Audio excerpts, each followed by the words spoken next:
Michigan sports. Red Wings, Lions, Tigers, Pistons, Michigan, Michigan State, and the list goes on. And you love beer. Love beer. Who doesn't? What if we mixed the two together?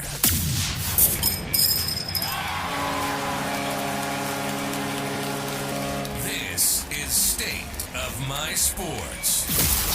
We'll talk everything Michigan sports, like only we do, and then we'll down our fair share of beer from a local brewery, grading the beer throughout the episode. So pop a cold one on your end, and we'll get busy on ours.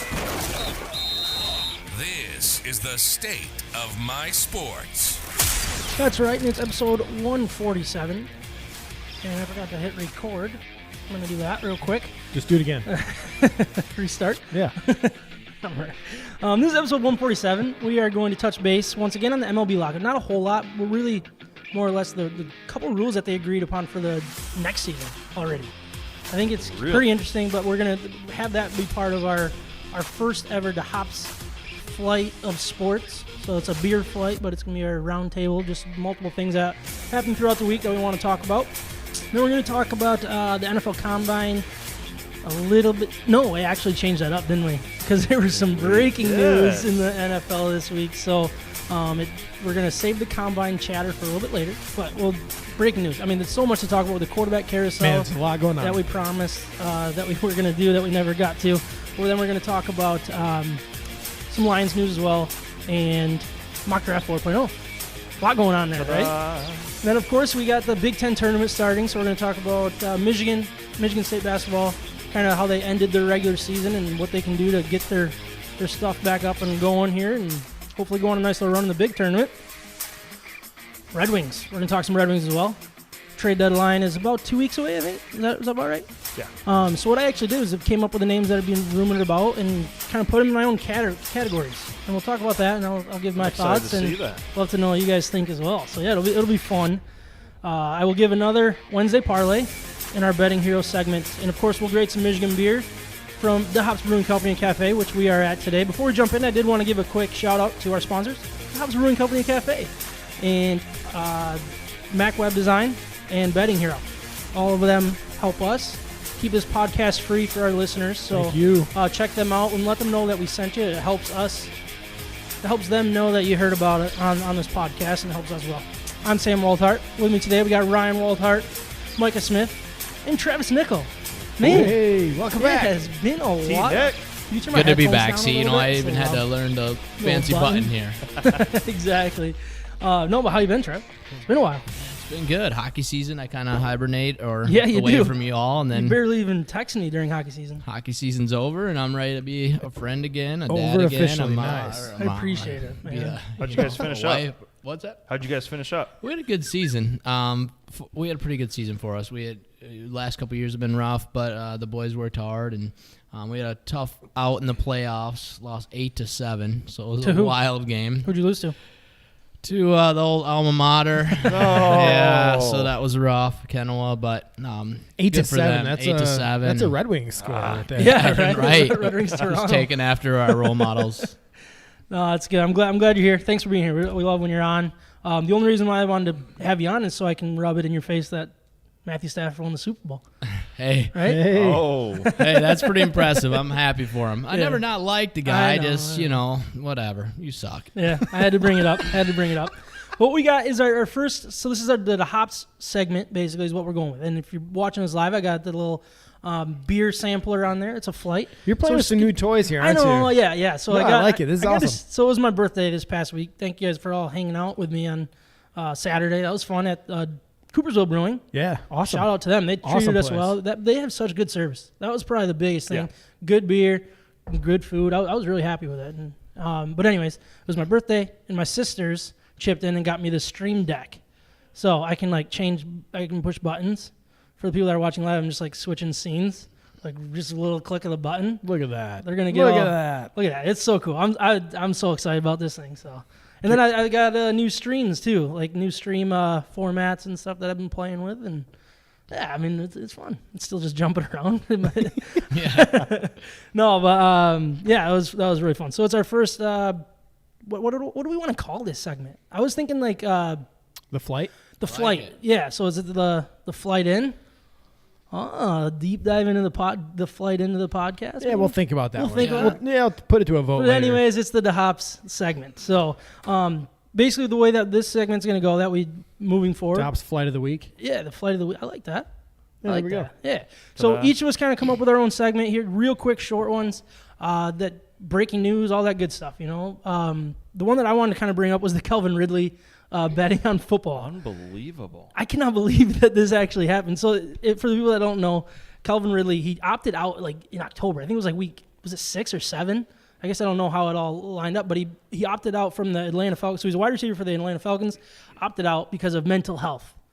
And then it comes out this year, or now, basically, that he got caught betting on football. Yeah, he had to set his mind straight to stop betting, right? My man just wanted to bet. He just wanted to make Get some more it. money. NFL Memes put out a hilarious video of him running like the wrong way multiple times. So he's like has the end zone. He would like stop and like trying to maneuver it, and they're like, "Yeah, he had the under in this game." It's funny. I mean, how weird is that? So obviously the big one is Pete Rose. Everybody knows the Pete Rose story with him betting on baseball and his betting on his team. Now, allegedly, Calvin Ridley did it when he wasn't playing for the team. Yeah, but is he betting on his own team? He did, yeah. So he had Can't do the that. Falcons winning That- in a couple parlays. I think it was. Oh, okay. Well, you can do that. But I mean, Screw that. I'm okay with him betting on the win. do you guys think Yeah. this happens a lot more than we realize? 100%. Yeah. I have no doubt in my mind. I mean, can I prove it? No. Probably not on a platform. Probably Yeah, FanDuel promo yeah. code MIBets or something. You know, promo code Atlanta Falcons official. he probably used his real name on bettinghero.com and used promo code MIBets. Well, yeah, he had to fill it out and put his credit card information in. Ridley burner account. I'm sure they all have their own burners, though, right? Yeah, this burner's the fake Calvin Ridley. Oh, that wouldn't be Calvin. How much does it happen with fake. with lower level teams, and like just random colleges that Yeah. are on there, and you're like, who is this? I bet you it happens at college a lot more than pro. I would guess. Especially with all the prop bets, like how many fouls in a game, over Yeah. under, or like Seriously, yeah. missed free throws in a game, or whatever it is, and you're just easily should cheat that and Yeah. uncle from wherever. I think the main takeaway is that Calvin Ridley is definitely going to be banned from the Baseball Hall of Fame. Exactly. No, it's Right? like- yeah, I mean, so he's suspended indefinitely, but they said at least this season. It's kind of. Wait, do you see him For coming the whole back? season? Yeah, he's suspended for the whole season. Oh, my gosh. Do you think that's a good punishment? No, I think You that's think it's too ridiculous. much? Way too much. Really? Yeah, he bet on his own team in a couple parlays. Give me a break. Yeah. Well, I His think own that's what he team to got. That's what he win. got caught doing. I think is the biggest thing. But Can we go over a few random suspensions to compare it to? yeah. Okay. Ray Rice beating his fiance 2 games, Yeah. right? That was on video, by the way, right? Okay. Yeah, it was. Yes, Greg Hardy beats his girlfriend 4 games.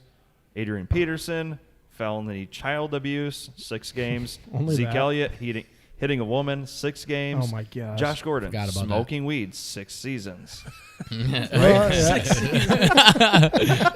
repeat one makes offender. about the most sense, yeah. That's too good. Trev, what's your flight topic? So MLB just still, if you all care, because they're locked down, but they've come to some agreements. They have agreed to ban the shift, implement a pitch clock. Ban the shift is a key one. Holy cow. Crazy. Make bases larger. Yeah. Make bases larger. But they did say no to the robot umps. So we're sticking with humans there. But I They just never make errors. I think it's just crazy. Like the pitch clock is interesting to speed it up. I mean, they done experiments in the minor leagues. It sounds like they're going to have a 14-second pitch clock with the bases empty, and then a 19-second pitch clock with the numbers on base or with people on base. That's interesting. Is that to the start of the motion? Like, what ends the clock? I don't know. Is there gonna be like a big buzzer? Because haven't like had that. mid pitch, and it's just a big buzzer. And Hideo also- Nomo never would have been able to pitch. Yeah. It's got to be at the start of the motion. It has you would to be, think. Yeah, I would assume so. Yeah. So But like one thing that the smaller one, or I guess the bigger one, but is the base size.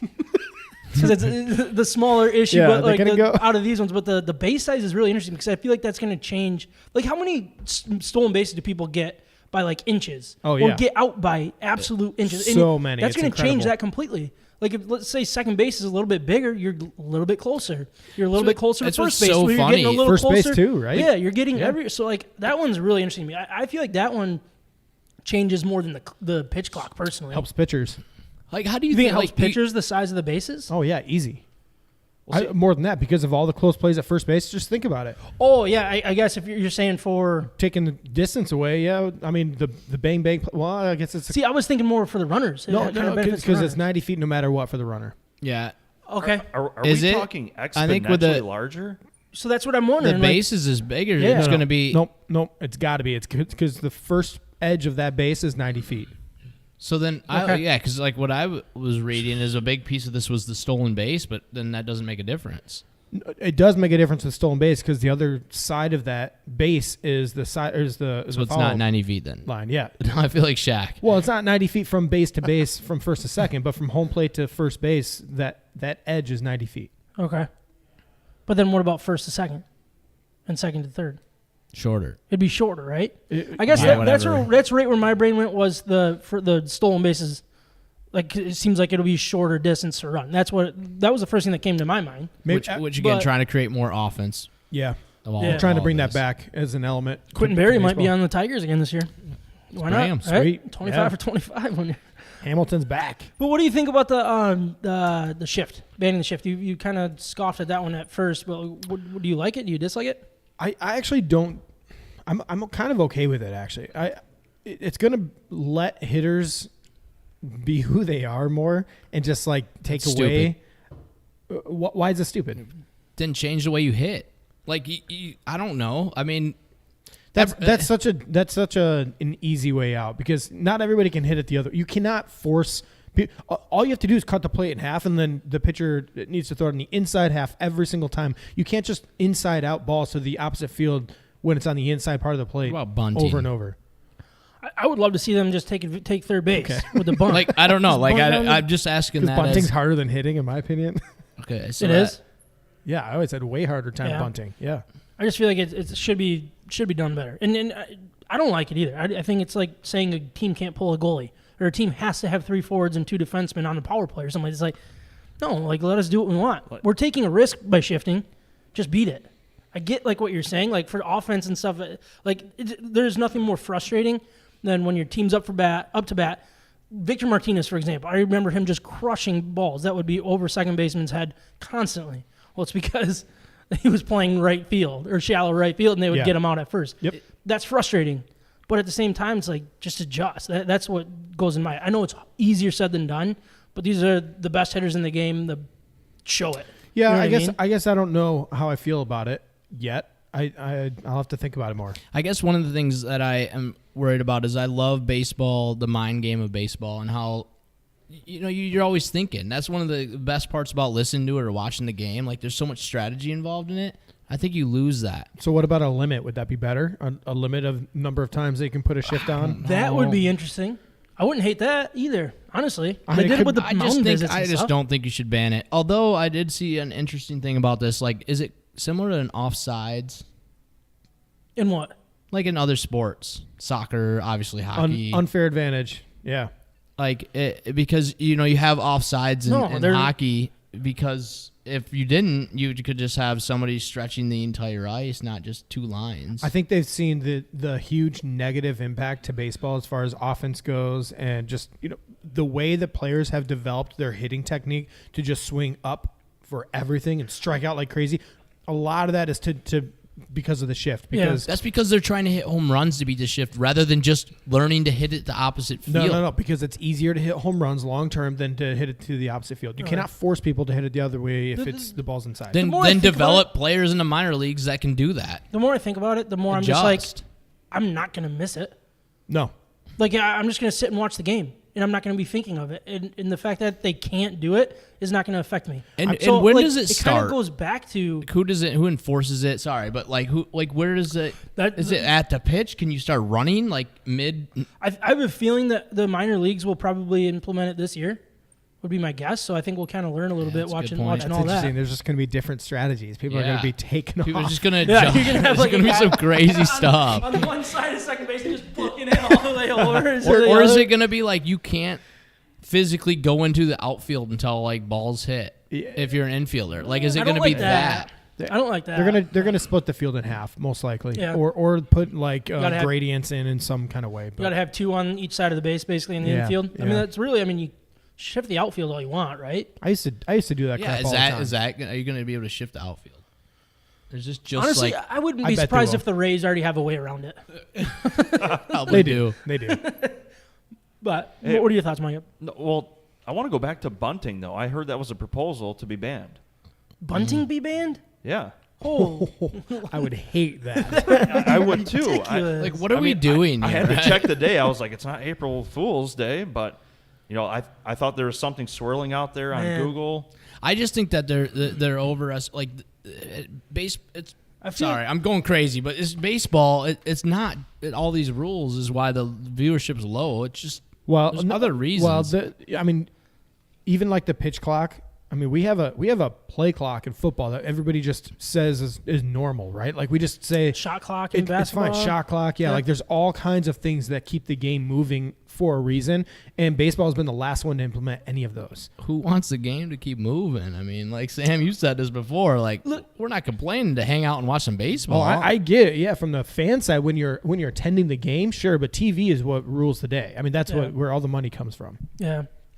Moving on to the next topic, Micah, did you Yeah. have one? Yeah. So yesterday, everyone and their brother in the state of Michigan who is following Michigan sports, specifically University of Michigan, was reporting that J.J. McCarthy is going to require surgery on his throwing shoulder. Yeah, so I was playing hockey and I see it on my phone. I'm like, oh my God. I think you texted it to me, Yeah. actually. Holy smokes. That's a big deal. Huge deal. Just entering spring ball. Spring ball just started last week. Yeah. Everyone's getting into workouts, getting into the mode, and all of a sudden that feels like a huge bomb dropped. A huge bomb dropped. Bomb drop? Drop bombed. What are we talking politics right now or no? So Do you want yeah, to? No.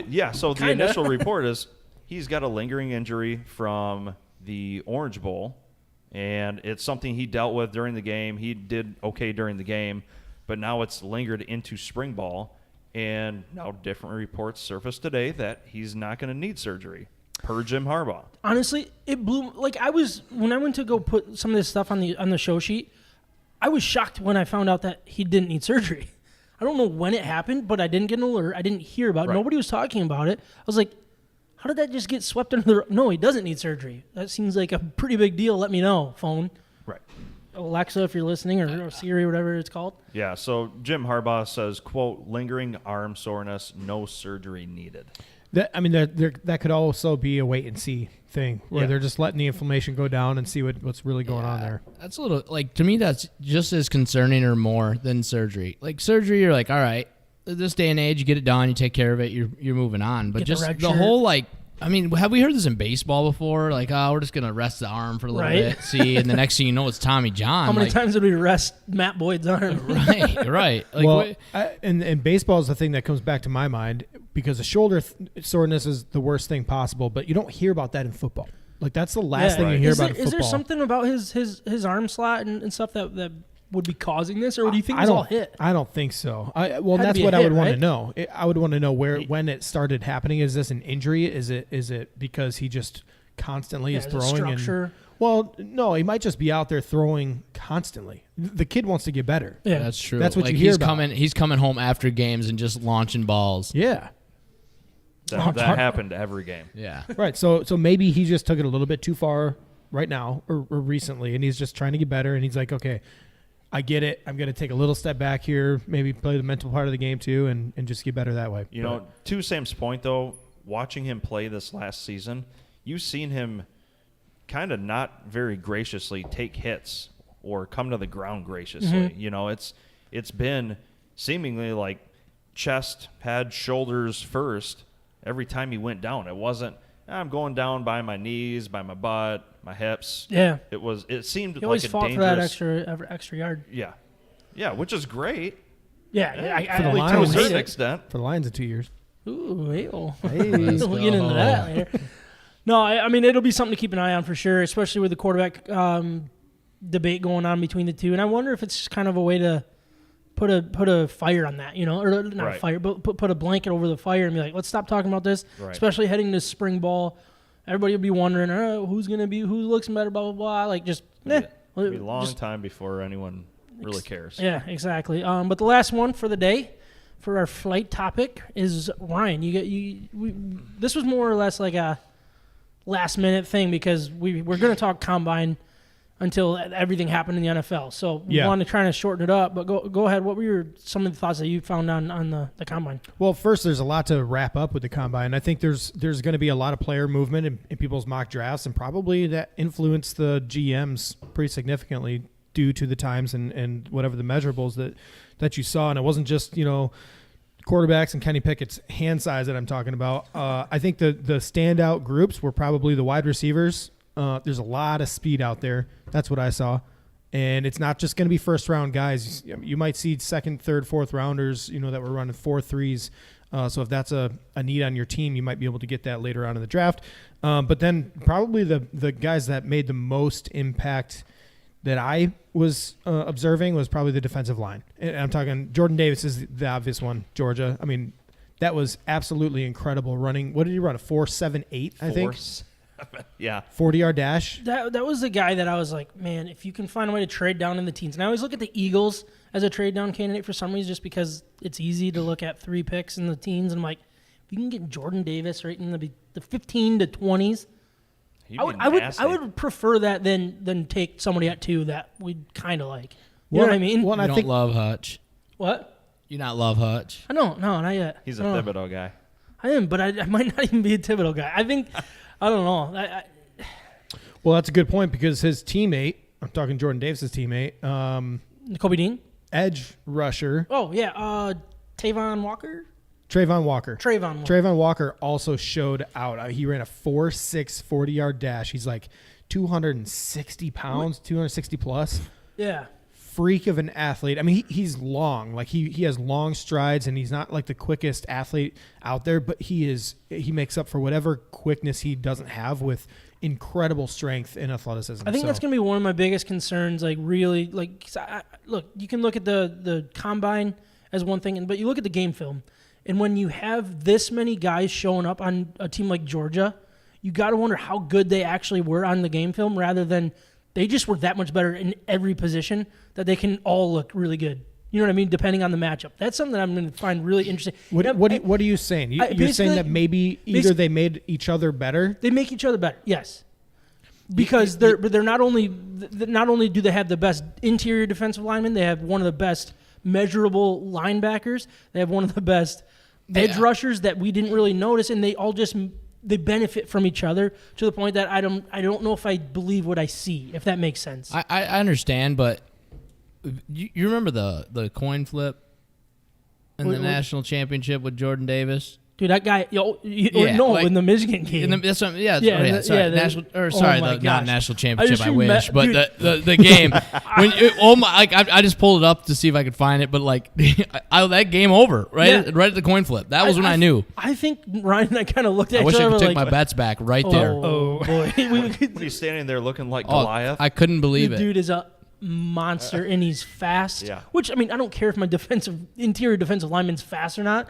But Dude, it definitely helps. He's big. For sure. But the size of that monster, dude. Just send him out to the coin flip, just like they did. Every game, it's an intimidation. Just put him right next to the kicker. He'll look even bigger. Send your kicker, send Jordan Davis, and he'll be like, oh my What do you gosh. think that I would look like next to him?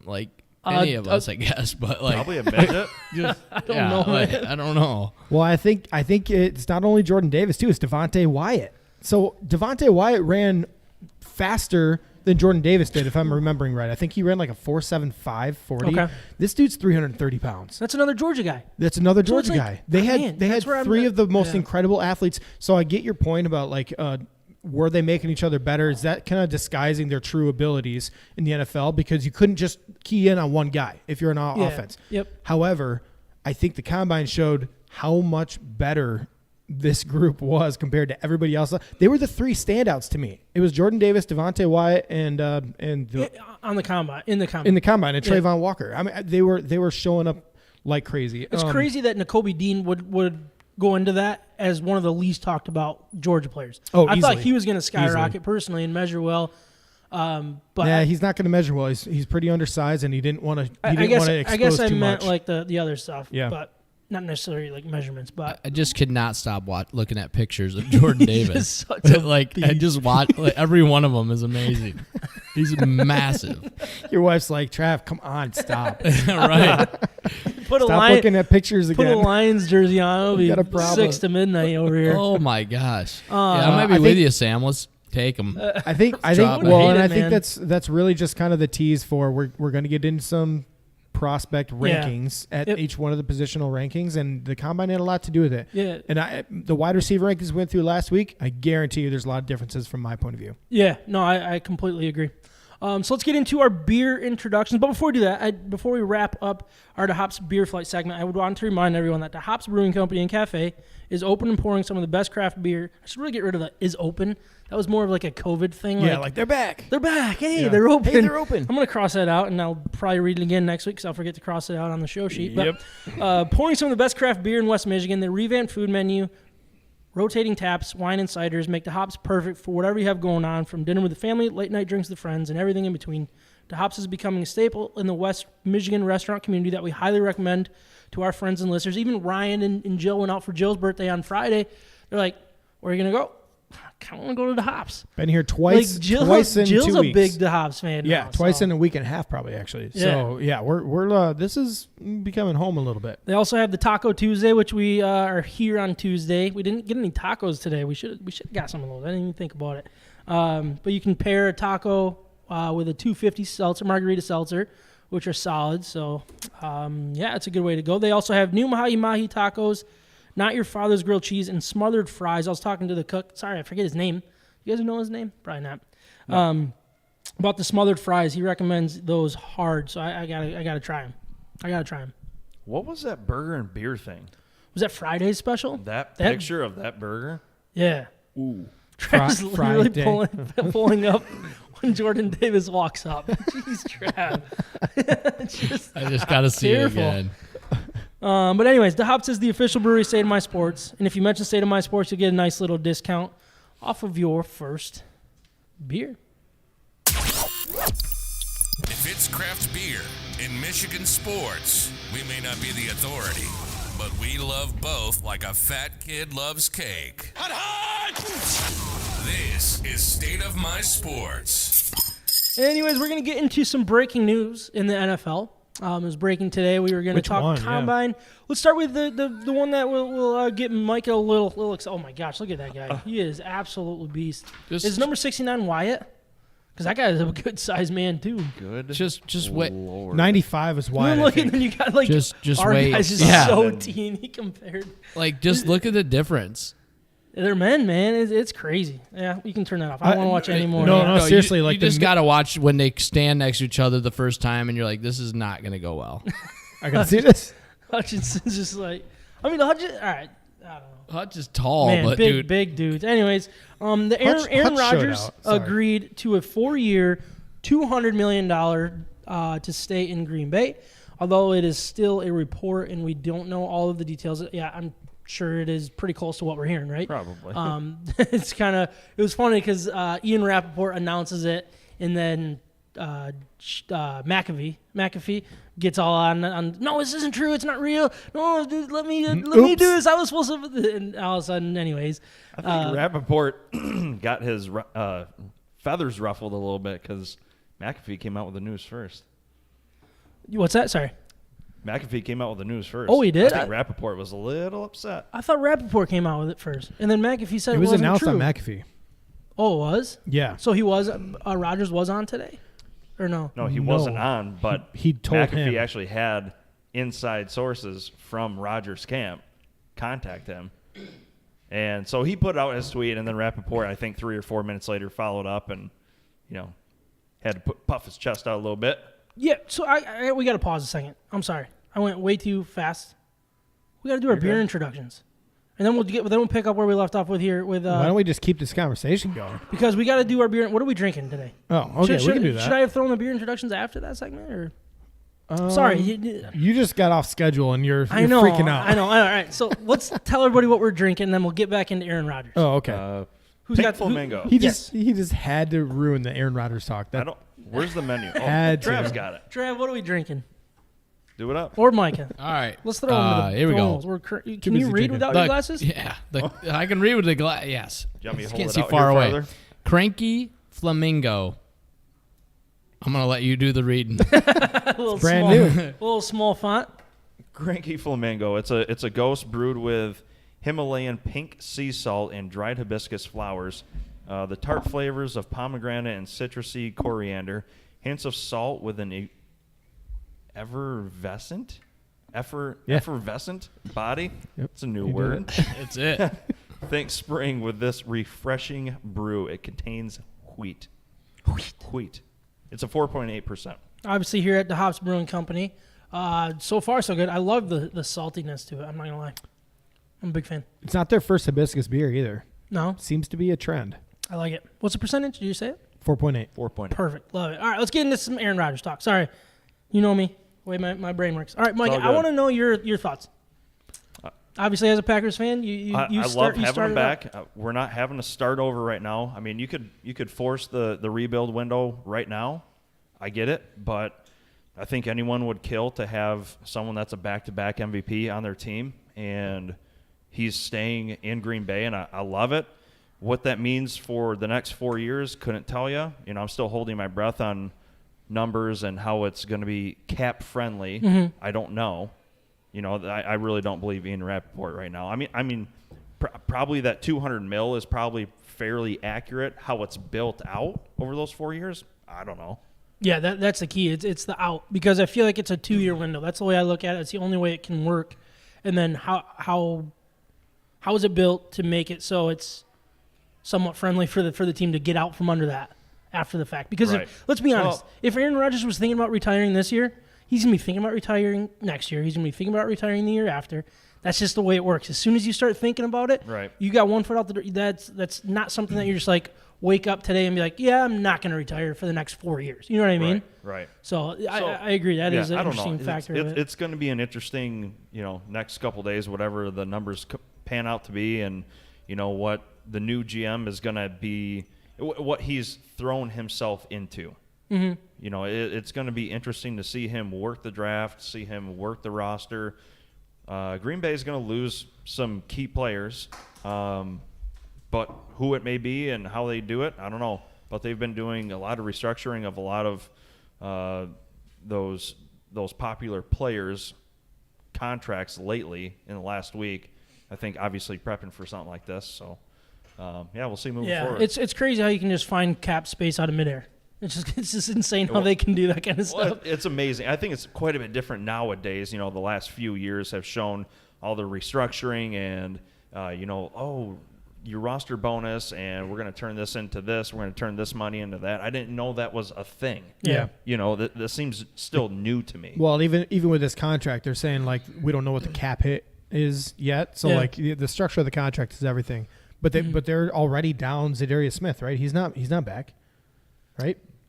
Technically, he still can be. I think he's a cut casualty. He's technically supposed to come back. Oh, okay, I thought he was. But I thought he was out. He's got a nice little, like, he's got his contract structured well He's that out. he can He's get cut. out. He's probably they gonna be can't. cut. They can't They're afford going to him. keep Rashawn and Preston Smith. Yeah. Obviously, here being the Michigan Sports Podcast, I think, all right, what does it mean for the Lions? Mm-hmm. My first thought is, all right, well, it's as much as we like what the Lions have been doing, they're not jumping the Aaron Rodgers thing. They're not jumping the Packers. Packers are going to be going all in more than the Rams have in the last couple of years. You know what I mean? This is their window. They're like, give us one more. We will do everything and anything to make it happen. They've already made that decision, and I'm sorry. Lions, Bears, Vikings, you guys are nowhere close to being able to change that right here, right now. Well, it's only going to be 2 to 4 year window. I mean, I agree. I think things are going to change. Yeah, I agree with that. They can't last forever. Sorry, go ahead, Ryan. Or Trev. Yeah, I don't know, guys. Like listen. No, you can go. You can go. So, You're allowed to. So 13 wins last 3 years, right? And they're obviously just dominated the division. Like, I don't know how this is anything good for us. And the fact that you're like, oh, yeah, the rest of the teams, including the Lions, just let it happen. Let them go win their games and win 13 games again. And we can't make the playoffs. We can't have a rebuild. Like, you're talking about us part of a rebuild. Like 3 years. Like, where are we going to be in 3 years? Possibly 2 different coaches. Like if why would that happen? Yeah, I don't know because you like took this too far. No, I'm not taking it too far. Yeah, Like, you what's are. the average life of a coach lately? I mean, No. short. The point is, Short. No, the look. point is, are the Lions ready? They need to be. Are the Lions ready to compete in the next 2 to 3 years? Are they? I, Or are they in the middle of a They rebuild? should be. I think this they isn't are baseball. Potentially two. That's the way I look at it. Okay, and in potentially 2 or 3 years, maybe the Packers ran out of money, and now they're on their way down. But who's got time for 2 or 3 years in the NFL?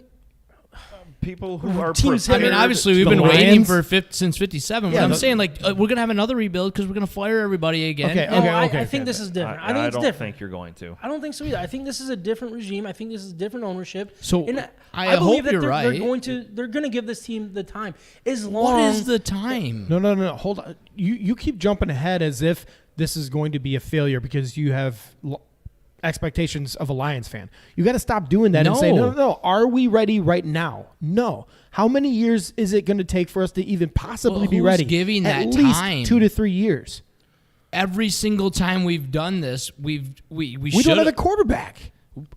we had a quarterback and went through how many We coaches? don't currently have a quarterback. I'm telling you what we have right now. You keep jumping to the I'm- past or the future Ryan, as if you know what's Ryan, going to happen in 2 Ryan, years. I'm with you 100%. No, you're not. Yes, I We am. could not be farther we away are from on each the other. same page with that. But my point is to keep to keep talking about this as if like, oh, we're gonna be better in a few years, hopefully. But does anybody have that much time? The point is the duration of the contract for Aaron Rodgers right now versus the readiness of championship contention for the Lions right now. I'm with you on This that. does not impact the Lions' future rebuilding plans. And the way I looked at it is I think it actually helps the Lions because let's say the Packers went in rebuild mode. Let's say it does. Or they do. Then Lions look at this and be like, we're actually potentially ahead of the Bears and ahead of the Vikings. If we stay consistent. Possibly. But the bottom line is we don't have to do that now. Now we can stay the course. We can be patient. We can continue the rebuild instead of being like, this is our chance. Let's just get in the playoffs. I hope change you're this, right. Change this thing. I hope you're right that we are patient. My thing is, will we be patient? We don't need to be 7 and 10 bel- making the playoffs. I believe this regime. This is the first time. Like, let's be honest. Yeah, we've had new coaches, we've had new offensive coordinators, new GMs. We have, but that's because we had the quarterback. We had the quarterback that can win a Super Bowl. They were trying to find the recipe to make that work. That's why we recycled. That's why we had not recycled, but that's why we went through the loop of new coach after new coach. Oh, so Right other now, coaches haven't we been don't. fired for not having a No. quarterback? They- I can go down the list if you want. What he's saying is, okay, correct me if I'm wrong. What he's saying is the nature of the division is creating the timeline for everyone right now. Yes. I mean, it's just the natural way it's going right now is Green Bay at year 4 is probably going to be in the dumps, and someone else is going to be up there. And that's when you attack. Why not time it out? The nature of the Build. timeline is based on the success of the Lions and how badly we needed to start from scratch and rebuild. Yes. That's the nature of the This is- timeline. okay. This is year 2 of the rebuild. We're just starting year We're 2. Okay, hoping can I to just- leapfrog to 6 or 7 wins in year 2 to then build for the Okay, future. so that's what I'm getting at. Like, if there is a consistent growth, like because we were in year 2 of mini rebuilds, and I'm with you guys. I think if we stay the course with this regime, I think it's better because when I'm looking at the coaches that have been fired, like 3, 2, 1, 3, 4, 5. 3 Seasons. Okay, listen. I'm talking, but that's years. Yeah, that's yeah. seasons, No, I right? gotcha. So an average of 3 to 3.2 is what we're at. Then what I'm getting at, though, listen, is if the Lions do stay the course, I'm fully on board with what you're saying because the teams that have done that, it's paid off a little bit. Can you name the names that got fired that you were talking about there? Because Yeah. I'm curious to who their quarterback was. Well, just a minute ago, you were saying that we've fired coaches because we had a quarterback. Exactly. We don't have a All right, quarterback. so Broncos Fan- didn't have a quarterback. Yeah, but they failed on how many different draft picks? So All it's a right, new GM, Nagy a new didn't coach. have a quarterback. Well, they traded up to get Mitch Trubisky, and it failed. And Justin Fields, right? Getting at And that Justin with you. Fields. Like I agree with. I'm not disagreeing with you anyway. Like Zimmer's 8 years, so that's like the outlier. There's an outlier of a 1 year and an outlier of 8 years. If we took those out, whatever. But Matt Nagy, we went there already. Brian Flores, Where was he at again? Miami. Dolphins. Was he before Tua, Tua or during Tua? Joe Judge 2 years. Joe Judge 2 years. Yep. Yeah, that was Daniel bad. Jones. Yep. They already had their quarterback. Also, Wait, but is he? But no, they- David Coley. Hold on, no, they already. The organizations hitch their wagon to a quarterback. When the quarterback and the coach don't work, who's going to get the axe? The coach, because you can throw that money out the window and hire somebody else. You can't do that with a top 5 draft pick. You have to pay the guy. You have to. It has to work. Guys, they That's told us. We don't even have to guess. The Lions told us what their plan was. Their plan was to have a slow, sustained. They said that with the last group. No. Stop. No. Sustained success. That's not trying to That get is anything. not true at all. That's It not is trying. because- No. Stop. They're not trying to go through and sign like veterans to make wins happen. Look at the draft picks last year. They started on the offensive line, went 2 on the defensive I'm line. with you. They're building in A foundation. processes. I agree, and Sam, I steps. get where you're going at with that, and I agree with what you're about to say. But listen, they did have they wanted higher expectations, so they wanted to you can't win. take from But the listeners. Let me say what I want to say. say what you're gonna say. Bob Quinn Say what said you need to say. 9 wins wasn't good enough. It wasn't. We need to rebuild this thing with Matt Patricia. But it was, they did we needed rebuild it. Yeah, they had to. They because tried to do because- what they wanted. Yeah, because the coach sucked Yeah, and it didn't work. All right, can I do But something anyway, really sorry. quick? Yeah, Can we just stop this and then move back to the quarterback thing? Aaron No. Rodgers is the quarterback or what? What are we Yeah, talking? no, the NFC North, because in the end, he's back, right? The Packers are not going downhill like we thought. They could potentially just plummet, and now the Lions have a chance for what? Chance to do what? Maybe go too fast into this rebuild and then spend too much which money. I and don't screw want. themselves I'm up. with you guys on that That's fully. Sam's point, and I This is agree not- with that this- point. that- That's what I'm just. I'm There's just not a nervous. little carrot. There's not a little carrot dangling there saying, "Hey, you could win 7 games and Yes. win the North." Exactly. Right? Yep. Here's a playoff That's spot. the whole Do you point. want it? Do you want it? Because it's easy. But- It's easy to get Yeah, here. still And do it the let's- hard way. Let's do it the hard way. Let's do it not really the hard way, but the right way. I hope Build you're the right. foundation. Build Bite the some foundation, kneecaps on the like way. the Rams did, took 5 years, or like the Chiefs did, took 1 year to make the playoffs, but 6 to win the Super Bowl. Like you had patience with your coaches. I hope that you're right. If we have the patience, because I'm nervous that it's not going to go well, and then we're just going to quit and restart again. So are you nervous that it's not going to go well because of what we know as Lions fans, or are you nervous of what it's not going to go well because of something you saw with Dan Campbell and Brad Holmes? Which is it that makes you think that it's not going to go well? the first, like that Just were, because it's Lions. It's a little bit like or not just because of lines, but because of trends too, of just firing coaches for no reason, or not necessarily a reason, but like without letting them do Yeah. what they're gonna do. No, I 'Cause get I you. do I hear believe you. this in this. Like this, I don't know, administration's the wrong word, but Organization, organization, like I would say regime. regime, yeah. Like I do believe in it fully. I'm actually excited about it. I'm just nervous that when you add Rodgers back into it, it makes us even further away in the short term. He almost and left. because the world we live in is so short term that we're not gonna like ride it out long enough to get Rodgers out of here. That's the whole point. I don't know if that makes fully sense what I'm getting at, but I just hope that we survive it because I do think we're on the right path. You're saying the same thing, just in different Yes, contexts. yes, that's what I'm trying to go towards. We don't want to rush the rebuild, so we're saying it's not a bad thing that they're not going to be tempted to try to do that. Correct. And I Exactly. just hope that Fords have the patience with this regime They not will. to give up. They will. They don't have any other choice. There you go. They already did that when they started over with Matt Stafford. Yep. They 100%. were forced into that direction. Yeah, I hope you're right. I think they will be right, but Some just moves- based on some the moves- trends is some what's making moves me today, nervous. Some moves today also helped us along that way.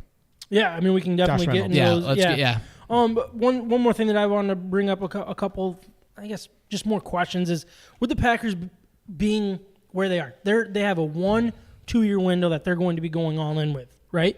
They're going to be selling the farm. They're doing everything they can to give this window one more championship. As they should. And what is that going to do to this draft? I'm not saying the Packers are going to trade up and go crazy, but they're going to do something, and it's not only that, but other teams are going to try to match it as well. You know what I mean? We're going to get into the Russell Wilson thing. What are the Broncos going to do? What are the Seahawks going to do? Like, these moves that happened today were the first two pieces to really shake things up in this draft. We're going to do a mock draft here soon, but it's like it's kind of pointless because we don't know right now, because this was the first, and it hit luckily before the podcast was recorded instead of tomorrow morning and then everything's old news.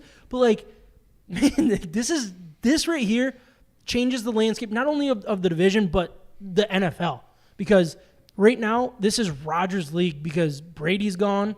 That's really the biggest thing. Rodgers is on top right there in saying we're going all in. Russell Wilson's gone. Brady's gone. Yeah, I mean, well, Russell Wilson's moving, so it's kind of changing. Out of the NFC, I'm saying. Oh, yeah, sorry. Oh. But I just... Come on, guys. I think the Lions can take it. I don't think the Lions and Packers are going to make this trade. Packers trade up to 2, get who they want. I don't think it's going to be anything crazy like that. No. But if they move up to the Eagles spot, do they move up in the top 12? Do they move up to get that top quarter or wide receiver to give to Aaron Rodgers to match with Devontae Adams? That's the kind of stuff that I'm like, if that happens, that is going to be absolutely nuts, and it's going to shake this draft up, and we're going to get more and more talent. No, Is the way I look at it. You know what would be And- mind-blowing to me as a Packers fan is if they took a skilled position in the first round, because that is screams that they won't. Well, besides Jordan Love, that's not any skill. No, backup But quarterbacks aren't it's very skilled. terrible. So besides that, it has been DBs, it has been offensive line, defensive line, it's been linebackers. I don't remember seeing a wide receiver picked in the first round by my team in my lifetime. I don't remember. Yeah, I couldn't tell you. Jordan Love's got to be on the market at this point, right? He's going to be shipped off. I would assume. I think they're going to have to release him. I don't think anybody wants him because nobody knows what he is. No, that's not true. It's a Jimmy G situation. Probably not as Jimmy G started for almost a whole season. Yeah, like they know, I know. what Jimmy G was. yeah. But you can make anybody look good if They haven't. if they don't have a Packers lot of haven't tape. made Love look good. I'm just saying. I think he's got hard some to make him value. look good. I think he's got some value. There's a lot of teams that need a quarterback right now, and they're not all going to go in on a young guy. They're going to go get a cheap deal and take a shot on a former first rounder and see what he's got to offer. You don't think so? That has athletic I ability. don't. I think the league looks at this situation. You don't think Love. Sam Darnold started last year? I think, Hilarious. man, Right? I mean, we knew what he was. Justin Fields in 2 years, he'll get some traction somewhere. So I mean, do you really think teams are going to be buying into that? No, I'm just saying there's still an unknown to him. He's athletic. I think- he yeah, had there a is lot an of unknown. buzz just 2 years ago, and he hasn't been put in an easy situation anytime he's gotten some playing time. So I went to family night in August and went to Lambeau with the family. Got to watch all the backups, all the second string, all the starters, and it's honestly hard. Like it's kind of laughable when you have someone like Aaron Rodgers on the field at the same time as Jordan Love, and Jordan Love's he is just straight up as not as accurate as Aaron Rodgers, and it's hard to, as a fan, look at that and go, boy, he's just never going to match up. He's never going to match up. But you got to keep in mind that you're watching one of the most prolific people to ever play that position, and he's playing at peak level, and you're comparing a second-year guy to someone who's been in the league for 17, 18 years. Yeah. Even if somebody wants to trade for him, they're going to lowball and they're going to get nothing close to what they invested. He's going to be part of the No, package not to at move all. up. He's going to be part of the package. You're talking about being aggressive in the draft. That's one of their opportunities, right? Yeah. To just be a part of that trade chip. That's true. Another big news that happened in the NFL was Russell Wilson and a 5th-round pick were traded to the Denver Broncos. Trav, dude, settle down a little bit. He's a Broncos fan. For 2 first-round Put the picks, table down. 2 second-round picks, Noah Fant, Shelby Harris, and Drew Lock.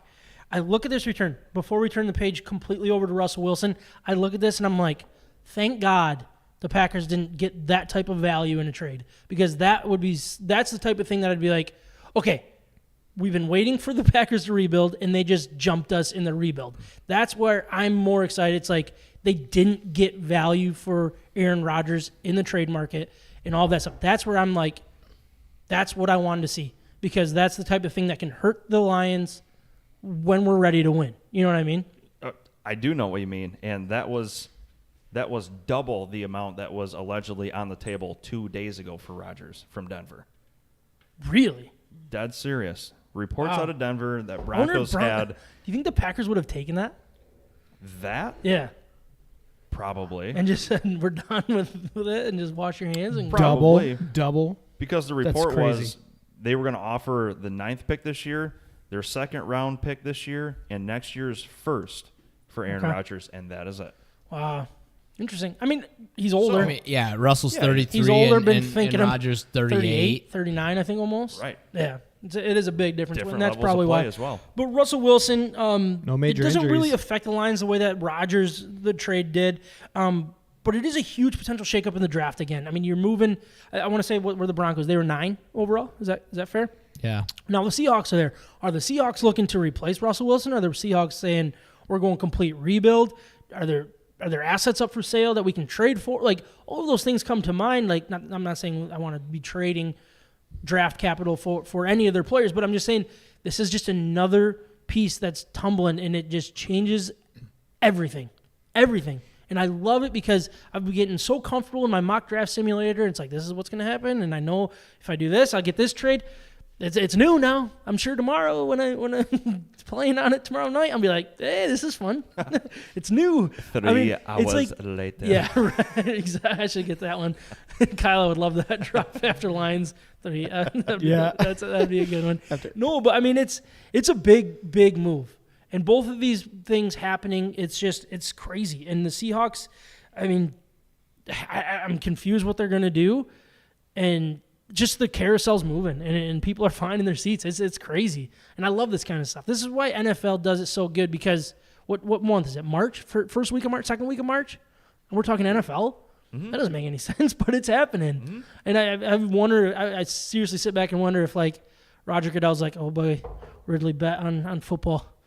All right, Rodgers, you know what to do. Russell Wilson, we'll get this thing rolling. We got to let's change the topics, right? I mean, that seems like a Goodell type thing. But, I mean, what do you guys think of this trade? Anything stand out to you? I can't believe how much Denver gave up for Russell Wilson. I don't think Russell Wilson's bad. I think he's a great QB. I think he has kind of outstayed his welcome in Seattle. I mean, he's given Seattle a lot. Other than that, I think he's going to be great moving to a different city, a different team. I think he's going to do well. I'm just surprised at how much they gave up. It seems like a lot. My man, he won. He's won the same amount of Super Bowls as Rodgers. No, I know. Been to more Super Bowls. And yeah, so Lost one too, though. He's been to more. Single-handedly lost the Super Bowl. This might get Sam, happy. That was coach. But this is a little bit of the Stafford factor, though, right? 100%. This is the result of Stafford. I couldn't wait to bring that up. Yeah. Really? What do you guys mean by that? What do you mean? I mean, go the fact that the Rams get are a just going to run that? quarterback. Go get because I mean, last year, think about it. The Rams had a lot of pieces. They went and got How many times have the Rams been given up pieces lately? Yeah, in draft. Not only that, like this isn't the first time Elway's done this. I mean, Manning is the same scenario. He brought Manning in, won a Super Bowl. Yeah, but that was a free pickup. He didn't give up anything. Yeah, but he still brought him in. Like I think he just realizes the importance of a quarterback when you have a lot of other pieces already in place. I think when you're looking at the Broncos, how ready are they to win right now? That's what I wonder. I really wonder. Because I don't. They're ready right now. Hold on, because you got 7-10 team with a new coaching staff right now. New coaching staff, 7-10 against Patrick Mahomes. Yeah, that's the problem. The division is loaded. Derek Carr, and Justin Herbert. And Justin Herbert. Like, the division is loaded, but their defense is really solid. They have great weapons at a receiver. I just think that it is a solid team. Young corners. A great running back. Now, going back to the Stafford argument, it was like, all right, is Stafford really better than Russell Wilson? Is he going in and being the best quarterback in that division? Because what is it? Well, it was Russell Wilson, Jimmy Garoppolo, and Kyler Murray. Stafford was like, all right, where does he kind of stack up. Well, he obviously was the best, and he took them there. So now maybe that is the case. Maybe Russell Wilson can go in there and be like, yeah, these guys are good, but I got a full team around me now. Because the Kansas City Chiefs, as good as Mahomes is, man, he looked bad at times, and that roster is starting to look really thin with those contracts kicking in. Yeah, and they have a Super Bowl, and it was worth it. Oh, I agree with that. Right? I agree so completely. that's what the Broncos are doing. They're saying, we need to take advantage right now with the roster configuration they have. Stafford and the Rams gave that playbook, and not only that, but this isn't all their assets. I know it's 2 first, 2 second, but they had, from the Von Miller trade, they had assets built up from that trade. I think they got a third-round pick for Von I think Von it Miller. was I thought it was a a I'll look it up. first or second. Was it? All right. I But don't the thought it Broncos was- have as much cap space as the Lions right now.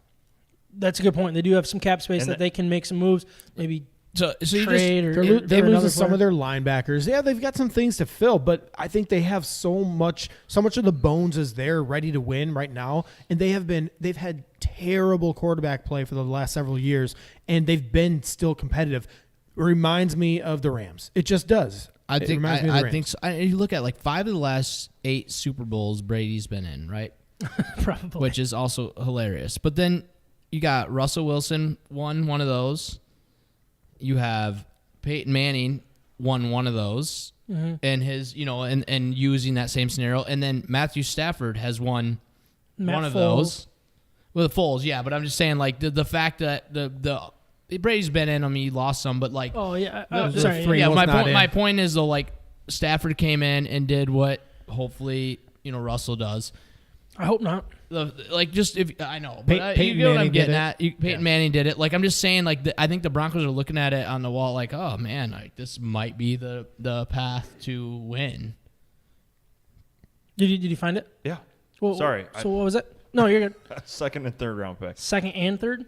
Yep. Oh, So I'm saying, that like- is better than I thought. Yeah. It's And more. how many first round picks are really like fully guaranteed either? I mean, I think what you were saying, Ryan, is just brilliant. And same with the Stafford scenario. Like they're just as ready as they can possibly be before they're gonna have to unload too. You might as well go all in and give that up for a little while. Especially if you agree or if you believe in your draft process later on in the draft to fill those needs with role players in the 3rd, 4th, 5th rounds. Yeah. Rams are the best at it. Broncos are really good at it. They seem to get these guys all the time. I mean, if you believe in that, then go pay for your guys. Like, what is draft capital if it doesn't turn into superstars? So all they're doing is saying, we think this guy's a superstar, and we're taking the guesswork out of it. So we're giving up the capital that we've gained through all these years, and we're doing it. It's like the Thunder. Like, how many first-round picks can you get in basketball? They're like 30 in the next 5 years or something working? like that. Yeah, it's not working if you have too many draft picks, and they're always young and trading more people. Yeah. Like, this is their way of doing that. You're just cutting me off. That's fine. I'm trying to keep it somewhat moving. I we're gonna get saw into your mock hand draft. movement, and I was Hey. so Hey, close to Trav. finishing that thought. While you're up, you want to go fill this thing up too? We got the mock draft though. This is terrible timing. Terrible timing to just walk, Trav. We He need just you. beats us. We need you part of this, man. Did you hit those new deals and tags, or are we Should skipping that? I just skipped it. Okay, I want cool. to keep on moving. We'll do it. touch on that kind of stuff later on. Yeah, but- let's just say that Lions did re-sign Yes. Yeah. Josh Reynolds. Josh Reynolds, 2 years. I think it was a $12 million contract for 2 years. I love I'm that gonna just pause it. because. Yeah. Oh, yeah, go ahead. No, but what do you think about that? Well, I think it's great. I think it's great because he showed, number one, he's got chemistry with Jared Goff. So that's just kind of confirming the fact that Goff is going to get another year of at least a look, And then also, he does fill a need, a desperate need for this team to have an outside X type of receiver with that kind of a body and speed. And they're not overpaying. We're not going to get some guy like what's his name from the Cowboys? Gallup. No. Amari Cooper. Yeah, Amari Cooper. I don't want to pay somebody $20 million a year right now in this kind of scenario for the Lions. I think it's a response to the Aaron Rodgers deal. It's like, okay, we don't need to go big. We're going to re-sign our guy. That helped our offense massively. As soon as he was in there, he made a massive difference. It wasn't even the stats, but just knowing that you had an actual physical, like the actual build of a wide receiver on the field, people had to pay attention. The pink flamingo. Or yeah, because we're gonna grade all that at the end. Cranky. Well, and who Cranky flamingo. and who Just pull the plug out if they're nobody's down there. Oh, they're good. What's that? Sorry. well and who's Lions wide receiver? Everybody Amon-Ra St. Brown. Amon-Ra St. Brown went nuts after Reynolds came in. And I think it's important to note that because it's not just a coincidence. When you have a stable of receivers, you have multiple options on the field. Defenses have to react, and Reynolds was that guy to allow the whole package of the wide receiver corps to work the right way in the Lions last year, and it worked. They had good success after he came on board. Yeah, I think he was a big part of when things started to turn, when Goff looked more comfortable, when the offense had more than just running on 3rd and 94. And you're not paying him. And you're not paying him much. Yep. But it will be interesting to see because like I went into this like thinking, all right, if you can get 2 really good wide receivers in this draft, take one early, take one late. Still do that. But then all of a sudden it starts getting pretty full because you got Josh Reynolds, Amon-Ra St. Brown, Quintez Cephas, and then the 2 other guys.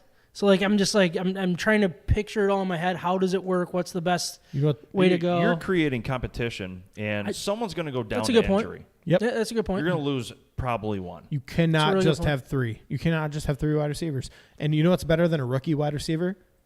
The same guy 2 years later. So let them continue to learn, and by their 3rd year, when Josh Reynolds is no longer there, now go nuts, right? Still draft those guys. All right. Now we're doing the mock draft. Hey. All right. So we're going to do it a little different, I think. Maybe I don't know how we did it last time. But basically where we're at is I found this mock draft. This was, I think it was Monday night when I was prepping. So nice. way before all of the crap hit the fan, right? And things got crazy. So it is a little different, but we're gonna take it as it is, right? So I don't know who this is. I didn't write that down. That was really dumb of me. But first, the Jacksonville Jaguars at number 1, which I think is going to change because they tagged their offensive tackle. So I don't know what's going on with that. Cam Robinson. but I don't know if they're going to take offensive linemen now, but things will change. We'll see. We'll see. They need Anyways, to protect their guy. Jacksonville Jaguars take Evan Neal, offensive lineman out of Alabama. That puts the Detroit Lions on the clock with everything there in front of them. So what I have on your guys' paper, and I think I gave you guys pens. If you need to borrow, you can. I want you guys to write in who you would take in this scenario, and then we'll get into it. I'll tell you guys who they took, and then I'll go through all the way down to where we're at here. Trev, you want to write yours in on the paper? All right. So the Lions. So this mock draft, personally, he had it in here, and his pick's in. He took Aiden Hutchinson, edge out of Michigan. This is what he says. He says the Lions could really use an edge rusher, and Hutchinson has cemented himself. I don't know why that was a harder word for me than it should have been, as the best one in this class. It's a bonus that he'll get to play in his home state. Moving on, Texans take Ekwonu, offensive lineman out of NC State. Jets took Kyle Hamilton at 4. Giants, Charles Cross at 5. We got the first quarterback off the board at 6 with the Panthers taking Kenny Pickett. Thibodeau falls to 7 for the Giants. Small hands, Pickett. Falcons went corner. Broncos, which this is what I'm talking about. They have them taking Malik Willis. That's not happening. To the Seahawks. You don't That's think so? the question. I don't know. But that's why I couldn't find a mock draft in time for this. Anyways, moving down. First wide receiver off the board. Garrett Wilson to the Giants. Commanders went quarterback. Desmond Ridder. Moving on down, I'm just gonna throw a couple in. If you guys have questions of where they land, let me know. Couple names here. Eagles took David Ajabo at 16. Chargers took Jordan Davis at 17. Treylon Burks went to the Eagles at 19. Another quarterback off the board, Matt Corral, went to the Steelers at 20. They need one. Nakobe Dean, Raiders at 22. George Karlaftis went to the Cowboys at 24.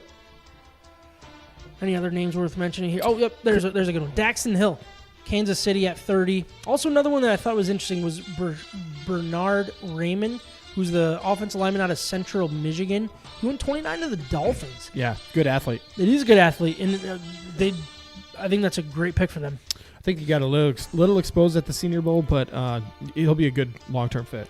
And Jamison Williams to the Bills, too. Oh, did I miss that? Yeah. No, And that's Chris a Olave good to one. the Packers. I just feel like Chris Olave in the Packers system, most dangerous wide receiver. I mean, that.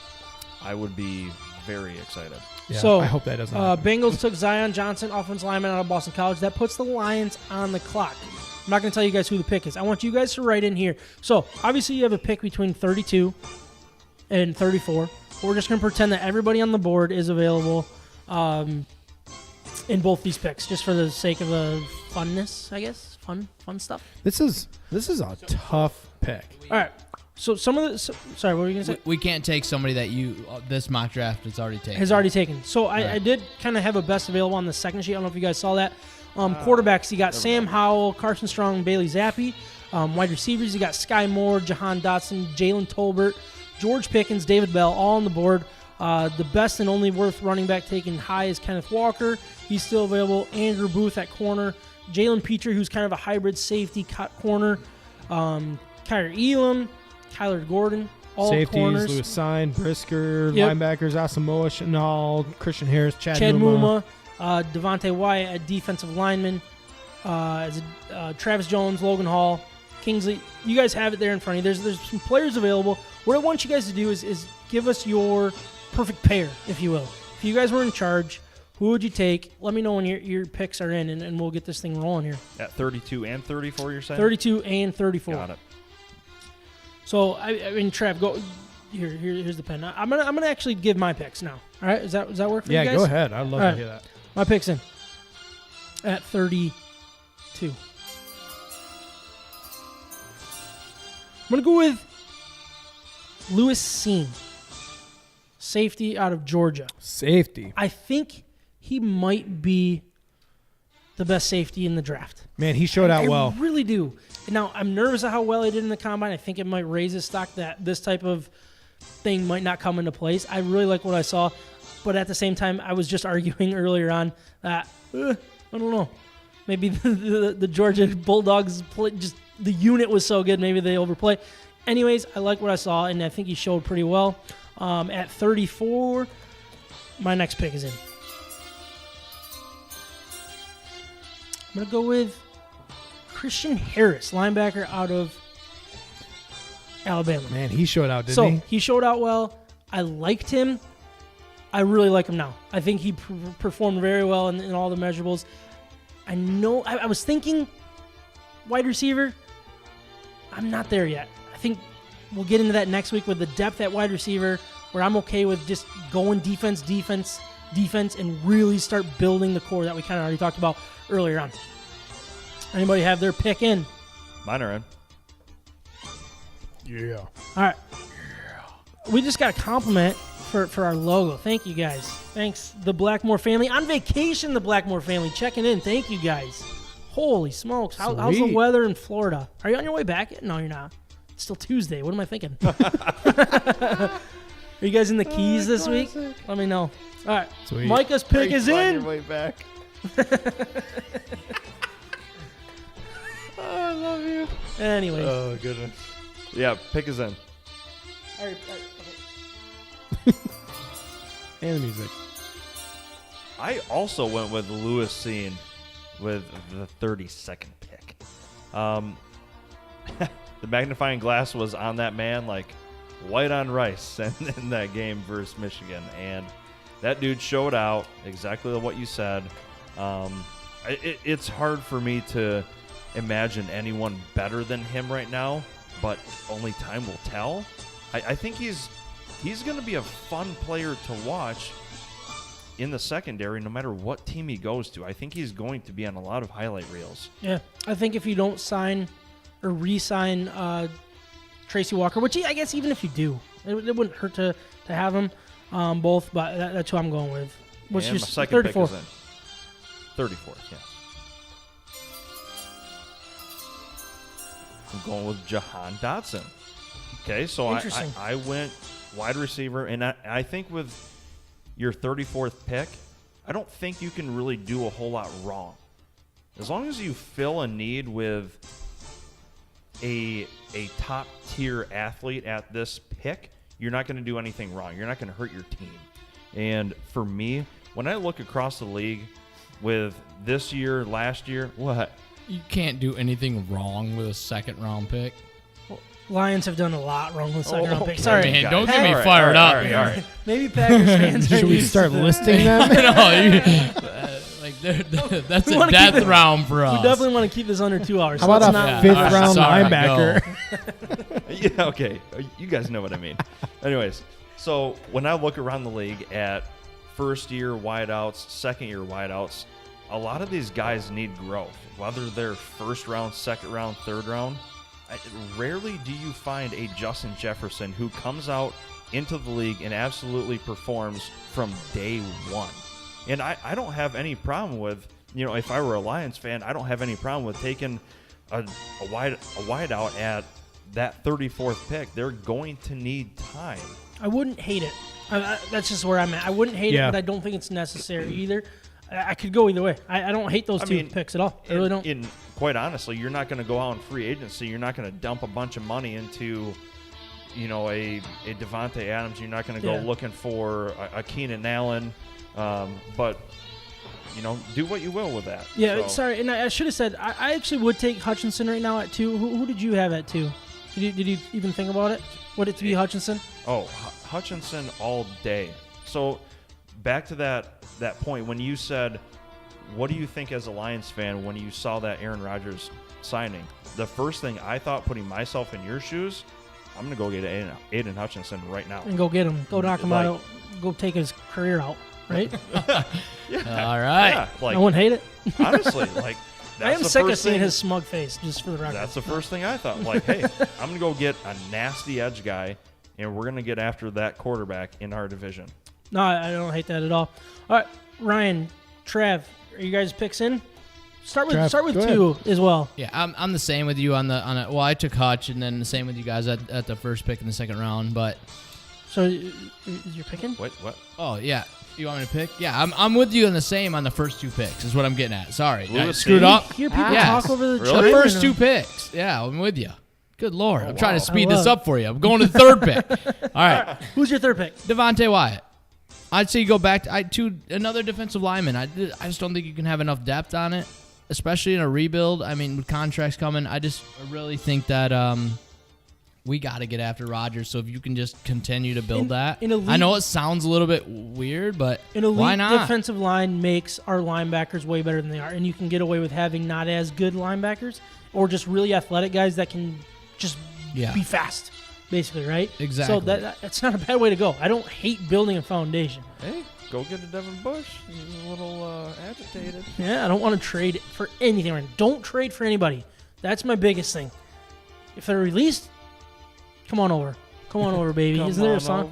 All right, Ryan, number 2. Yeah, pick us in. It's Hutch. Nice. You knew I was gonna do that. 32. Okay, Is I your gotta pick in? I gotta talk about this a little bit because you guys go Lewis sign. I do not, or Seen or whatever. I think I it's seen, but I've heard it both ways. I do not want to go with a safety. I'm sorry, that's just in the first round to go safety. Just is way too overvalued in my mind for a safety. I want to go Makes pay. him angry. I want to go pay for a free agent safety and That's fair. just fill that need. Like that to me, you can have so many guys step in and be good enough. Like Tyrann Mathieu? Well, no, because he's gonna be too expensive.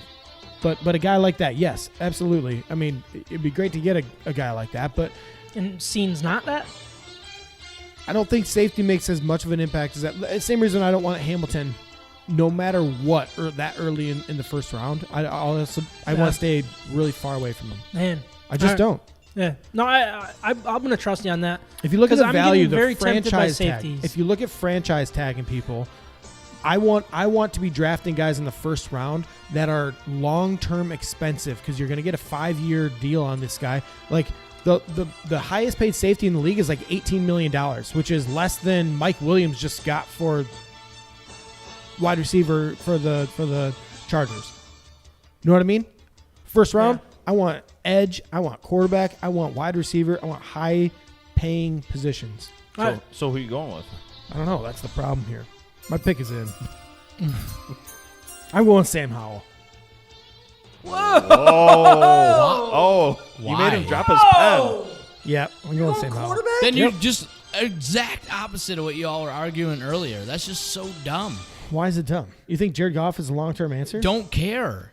If the mindset is that it's going to take a while, why are we going to waste our time on a quarterback? Because You second, started third the year trap quarterbacks. train. Because second and third year quarterbacks, when it's time to win, when you have the talent, that's when you want to capitalize on it. That's why. And Sam Howell's your guy. I don't know. See, That's where the hard part is. This is the hard part because I don't care. Like what I see In a on bad quarterback draft, you got you're to stop reaching talking again. so that I can make can't. my point here. He did bet on the Giants and UCLA. Yeah, so I have some previous history to understand why Yeah. you should not be talking right now. Oh my gosh, we're gonna bring up those. Sam Howell, I'm just saying, I like the way he plays. I think he's capable enough. The real talent evaluators are going to learn what's going on, in his head. What happened behind- this year? type Exactly. stuff. In his brain, like how does he process the game? I don't have enough information to give that kind of evaluation. So that's the hard part. All I'm saying is if he's ready to be the guy, then take him. I think the backup option for me, you know what? The real pick is in. It's Devontae Wyatt. What? 32 or 34. Well, he did 2 picks on. because he wasn't fully sold on the Howell pick. Yeah, because again, that's kind of a cheap So- one. Like if they think he's a Wait, franchise guy, so that's going to be we long did the term. chime for a fake pick. Yeah, Yeah, because he's that Wait, is there a confident in taking mulligan Howell. on there? there's a mulligan, How do guys. I- I take it back. How do I rewind? All right, so you want Devontae Wyatt I want Devontae Wyatt. at 32. Yeah, I think he's a difference maker. He is a freak of an athlete. He's huge, Is he Run edge or stuffer. interior? interior, Interior. Okay. and we see what Aaron Donald does in the interior, and I want a legend on the inside like that. All right. 34. I'm gonna go pick his in, Chad Muma. That's yeah. He loves football. Yeah. He loves football. I almost went him over Christian Harris. Yeah, they're close for me too. I'd be I f- happy either way. I feel like what we saw. Sorry, I almost knocked over my beer. I know I'm apologizing, but I feel like if Muma did what Christian Harris did at the combine, I'd be like all on board with a Muma. But it didn't look great for him. But the Yeah, he tape, ran a the tape- 4.7. The tape is different, and I'm like, I do like him a lot. I really do. In most of the simulators I do, I'm finding a way to get him. So I don't hate any of those picks. But Okay, and I did not do this by accident. I did that on purpose because I think if you believe in a quarterback, you always take him no matter what because it's that important of a especially position. in the first round, you get that Yes. 5th year. You had That's him in the important. second round, though, just to be. No, not it's No, that- first he round. said Howell in the first round. Yeah, If 30, you take Howell. 32nd I pick. thought you went with That's a sign fifth-year with option. the 32nd, and then you went to No, I don't want to sign. I would say I do not want a safety in the first so round. you got him at 32nd. Yeah. Shoot, because No, Yeah. but I think the theme is we're all on the same page. Invest in the defense still because Devontae Wyatt and the linebackers, Christian Harris or Chad Muma, they're the guys that we're looking at around that late first round, early second round. can I just area. name the second round quarterback since it's so close to a second round quarterback? Sure. All right, it's 2016, not- Christian Hackenberg, whatever. I don't know what he's at. It's not a second round quarterback because it's not a 5th year option. Go ahead. I think you could probably name enough first round quarterbacks and have Yeah, the but same early argument. early first rounds. Like, yeah, I get what you're saying. Like, right, but okay, then Deshaun Kaiser. Terrible. Nothing in 2018, 2019. Drew Lock. Yeah, Classic. Heard of terrible. him. I think we talked about him earlier. Hurts, I guess. Well, we're still out there. And should then read the- you should Kyle read the sixth Kyle rounders. Trask. Like You should read the 6th round quarterbacks. Brady. If you believe in the guy, I'm telling you, you just need You to just take him. him. But like you guys are talking about rebuilding and building depth. It does matter. Like it does matter. Like The one reason why, and insanity. look, I agree. If you believe in a quarterback, you take him. But right here, right now, I'm just like, don't start your own clock. This regime, we've talked about Yes. the regime as a whole. Thank we you. talked about how you don't want to fire them quick. As soon as you take a quarterback in the first round, even second round, That's a clock. Good that's point. starting your clock. That is where you're buying in. If you miss and out you're in. on an Aaron Rodgers because you didn't want to start the clock yet, Aaron Rodgers. that's messed up. If you miss out on a Tom Brady because you didn't want to start the clock, it's messed up. And that's why we're you take the not guy getting if he's paid there. to do it. Exactly. But like, you understand our argument, though, right? 100%, which is the reason I brought this up. But again, quarterback, it does not. We don't have enough information to make that decision. It's all about the guy's brain. It's how he processes the game. He's got to be built differently. When he said He's Aaron interesting. Rodgers and Tom Brady, what were you shaking your head at? Like missing out on something like that? I'm sorry, but even Aaron Rodgers, when the run went, was in a whole different ball game than the quarterbacks in this class. That's a good point. When was he drafted? 24th overall or I something. think. But it was all right. He's going to be drafted either number 1 or 24. So what? Yeah. So wasn't what is a huge deal? He was the second quarterback off the board that year, Second I believe, quarterback off the rather board. than the 4th or 5th. So what? it's a little different. How many teams I don't didn't disagree get with him you, and Ryan. wish they did? I do not disagree with you. If you really believe in him that much, fine. But what is the point of this regime believing fully in a quarterback now? If they when do, they have so many other pieces, if they clearly. do and they take Sam Howell, I will find a way to be on board. Trust me, I will. But right now, from the outside perspective, Mitchell Trubisky. from what I see, I'm like, no, it doesn't seem worth starting the clock right now. I would rather wait and find a just as good of a quarterback down the road. So would I. So That's earlier, where I'm at, and that's where you landed the plane earlier too. you were talking about that we have to continue to get wins. The Lions have to continue to get wins, right? We want to see improvement every year. 7 wins next year, sweet. Right? You did say that. That's just an ideal template of how it's going to work out. So you're going to have a backup quarterback that's never going to get into the game. Sitting there and doing what in what growing in what way? Oh, and I don't know. we're just Mahomes, gonna. You're talking and Aaron about Rodgers. Patrick Mahomes, though. It's a little different, but for me, I don't want to take that quarterback until he's ready to play. He's our quarterback day one right away because I look at the rookie thing and it's probably post-traumatic stress disorder type stuff. Postpartum. Either way, it's depression. But he has so many damn kids. I probably would have said the same thing. But you know what I mean. But we were the last team to take a quarterback and not have that rookie cap. We were the last team to take a wide receiver so high and not get that rookie cap. And I'm looking at it and I'm like, I want that rookie cap and I want to take that to where it is because that has a lot to do with. Fifth year is a good point. That Ryan. is the difference in. I mean, outside of Brady and I guess Peyton Manning, who wasn't on a rookie contract that won a Super Bowl in recent history? Yeah.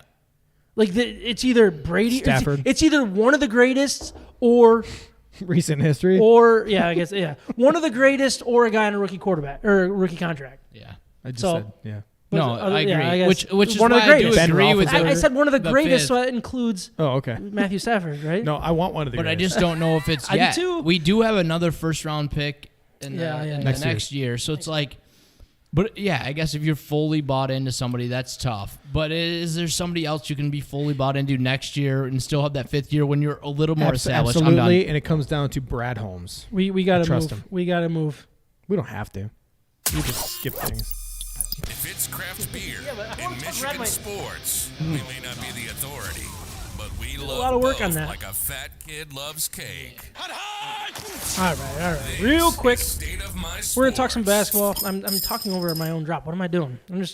I saved 3 seconds though, so been hanging out with we're us. sitting better, right? But now you're explaining it. I know, right? It's like the Office when he's talking. Who is it?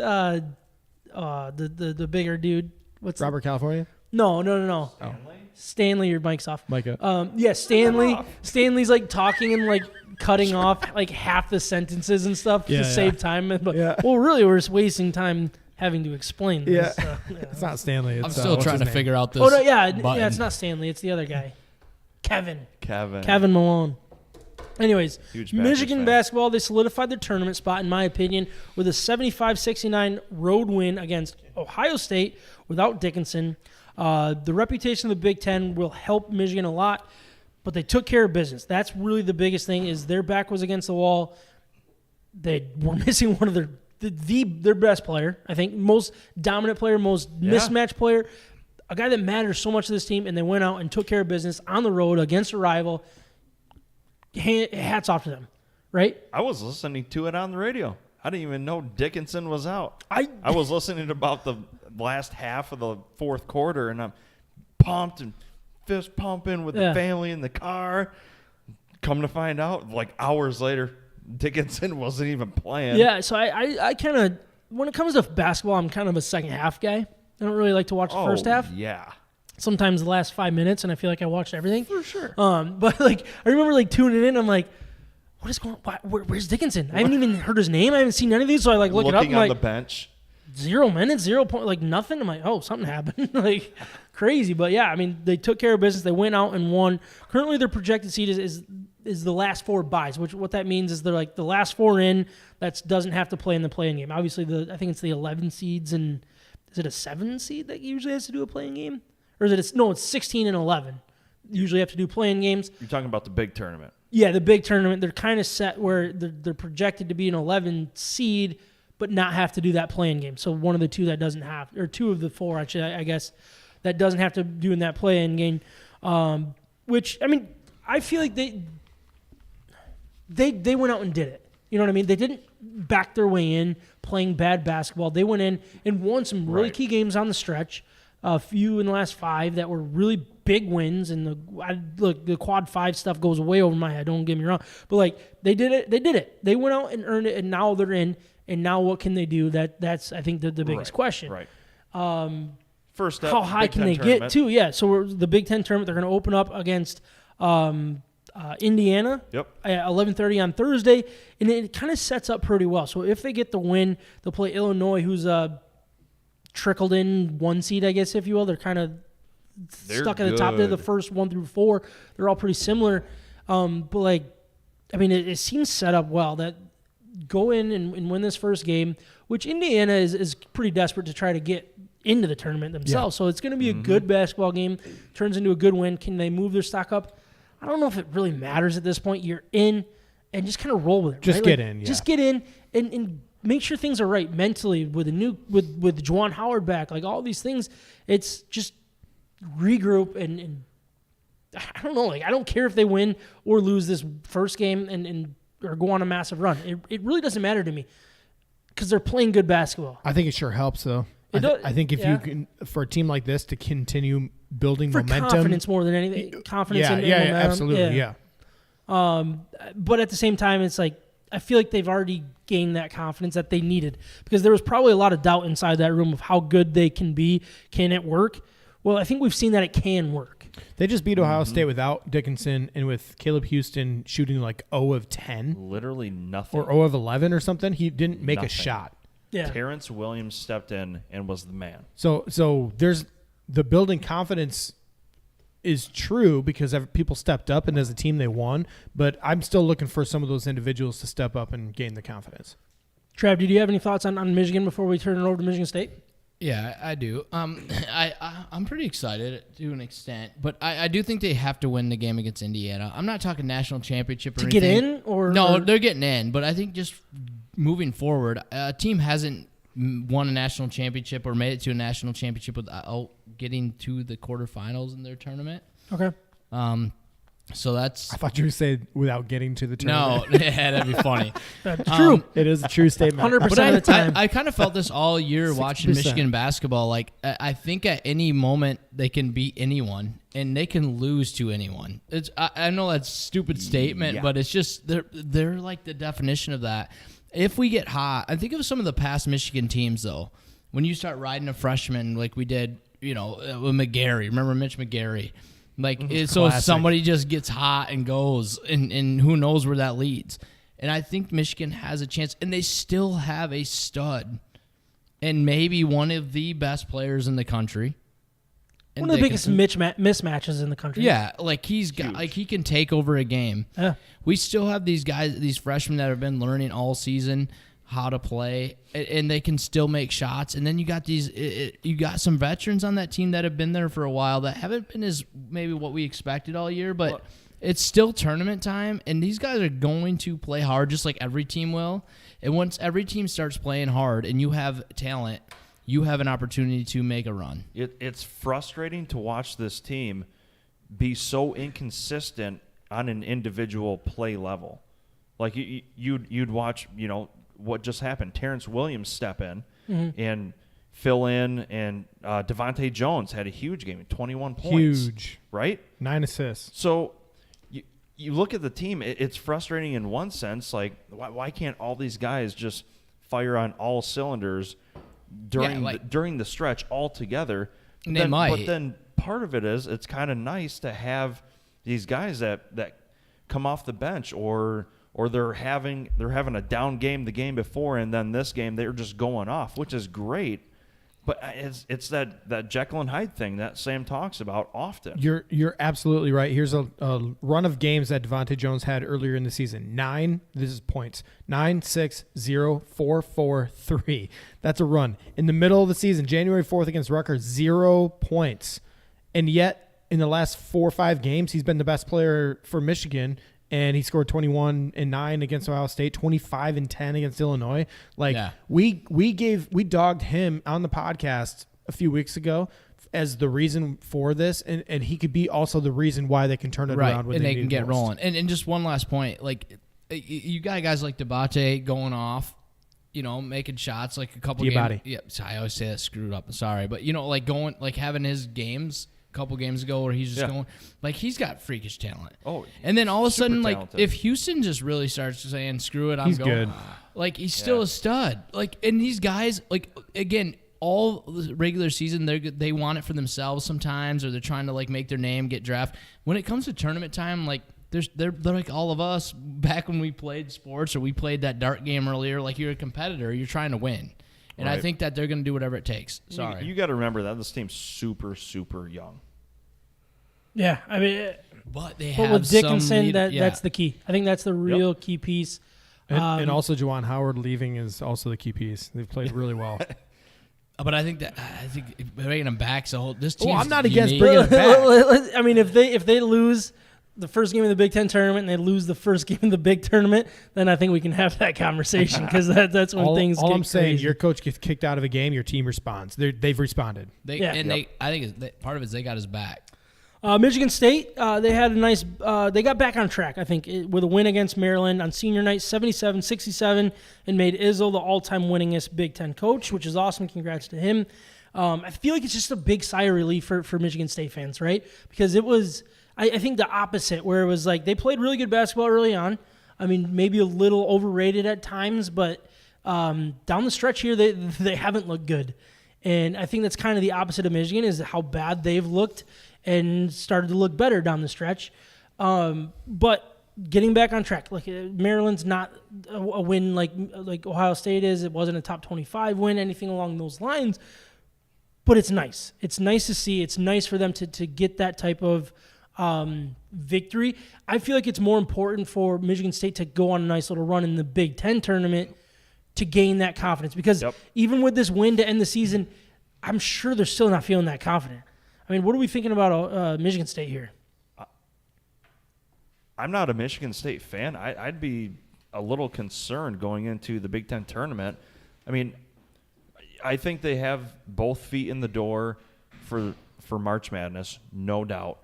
But it is concerning because this team has built a legacy on momentum in the second half of that season, going into the Big Ten tournament, and then moving on to the March Madness tournament. And it's huge, and it could either make or break what happens in that tournament. It's a little opposite of what I feel like Izzo teams have been in the past. Maybe start a little slow, not feeling it, and all of a sudden they're getting hot, and then they make a little bit of run. And it seems like they've been kind of falling apart, but I still think it's just a solid team. It's a great coach. They still have some good players on that team. Like, I wouldn't want to face them. No, in a big game. And in any game, like that, they're a decent. Like, you start to look at tournament teams, it's hard to get past a team like Michigan State, right? The way they're built. Now, I think Ryan would know, but I don't remember a Michigan State team being this bad or Jekyll and Hyde at this point in the season.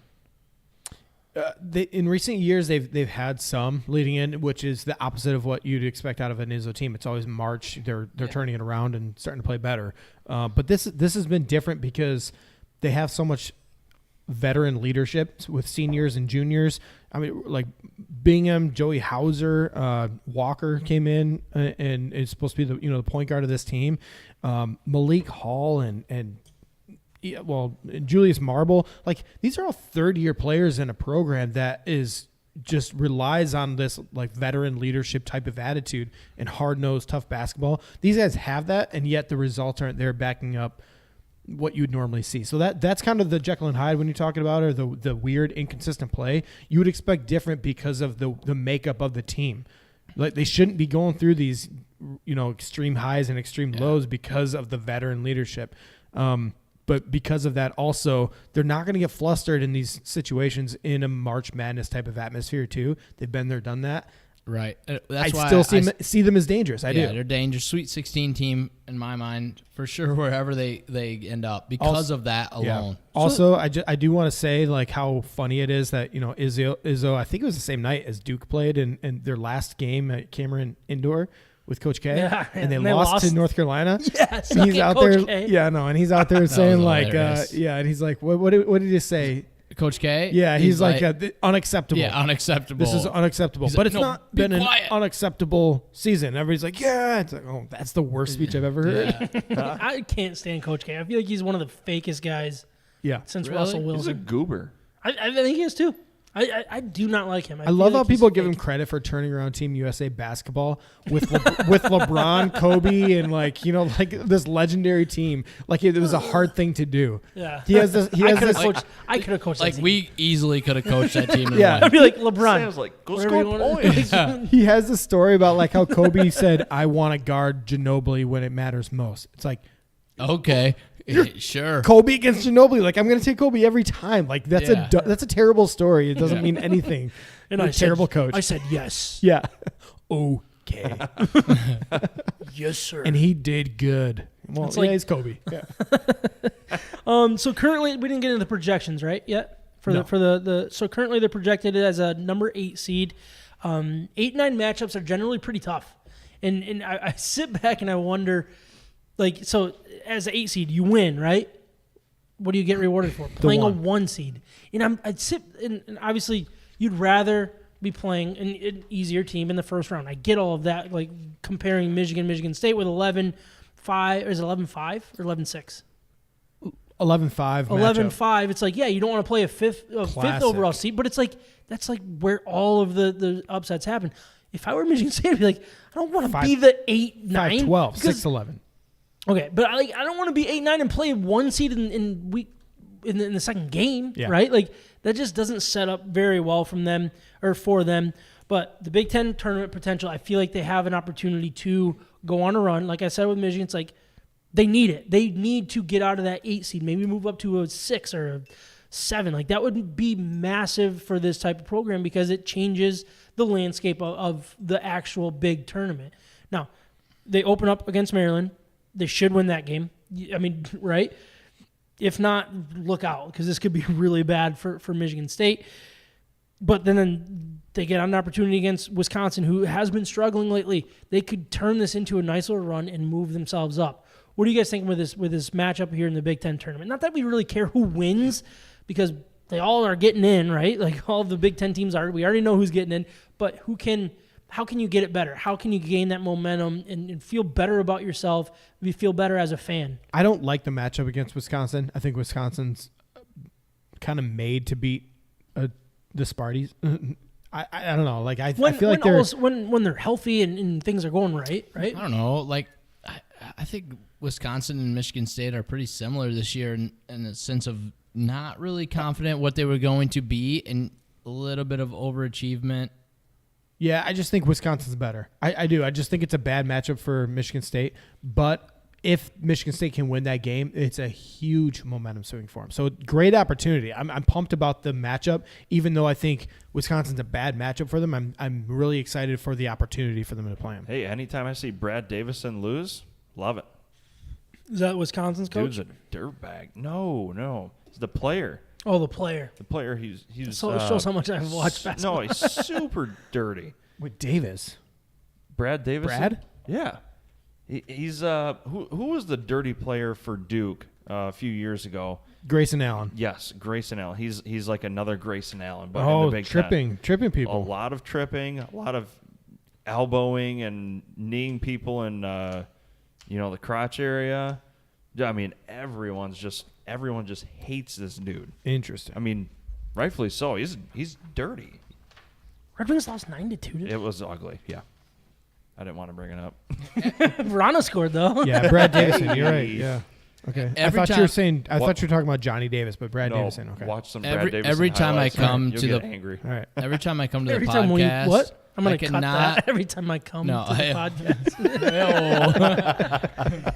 Got him. That's gonna be fun to have. Every time I cannot believe the quality of paper that Sam has at work.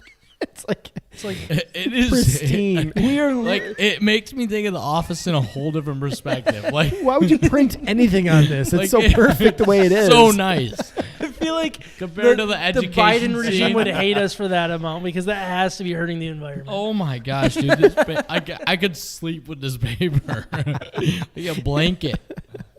It should Sorry. be what people. It should be the backsplash on people's ink in the kitchen, right? Like it's it such is good quality. so It probably nice. repels water. Like I gotta see if I have something in my bag that They could make coats out of compare it. because Yeah, this is amazing. I can send you the SKU number on quill.com. No, schools can't afford it. Well, they can, but they won't do it. They won't pay for it because they're paying you guys real good money, especially for thank your you. summer vacations. Appreciate it. Good segue into the next topic, though. What is the next topic? Education. Red Wings. Let me hit a bumper. Go. Oh, You always do that. From the Red Wings to Michigan State, we're talking about it. so loud. This is State of My Sports. Yeah, it is. We're going to talk some Red Wings now.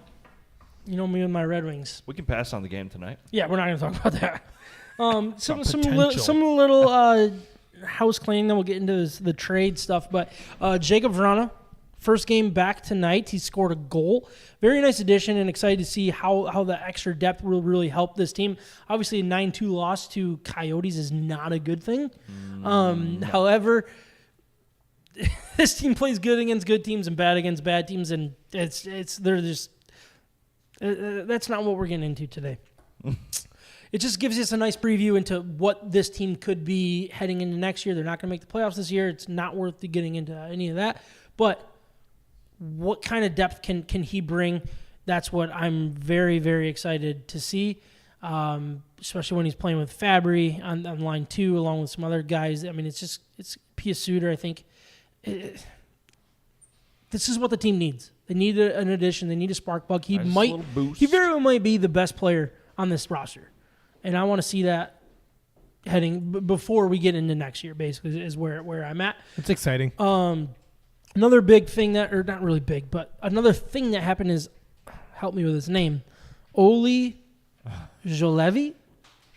He was claimed off not the bad. waivers from the Florida Ollie. Panthers. He's a 23-year-old Finnish defenseman that was drafted by the Canucks 5th overall in 2016 at 6'2", 183, and only 33 NHL games under his belt. He has simply not developed the way the Canucks hoped when picking him 5 and the Panthers hoped when they traded for him.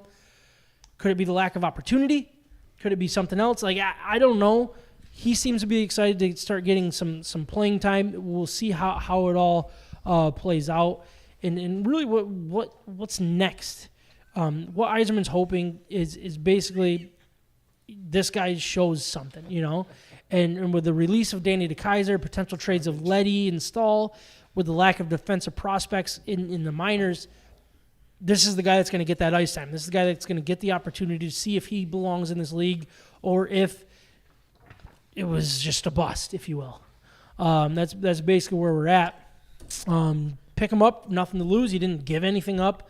I'm fine with it. He's not going to be anything near the Mo Seider. He's more of a Gustav Lidstrom type play. That's hopefully he's solid defensively and is reliable and lets the other guys rest and not give up a ton of offensive chances. That's basically where we're at with him. Nothing too crazy. I mean, it's just a piece, but he's going to get some playing time here down the stretch, especially if we can move some of the trade targets that I think that we're going to get into here. And if you guys have questions, just jump in. Otherwise, I'm just going to kind of roll. You think it's Ollie or Oli? I like Oli better, personally. So I'm going to say Oli until I'm told otherwise. All right. If you're good with that. We'll find out probably. Yeah. It's Ollie. Is it Oli? No.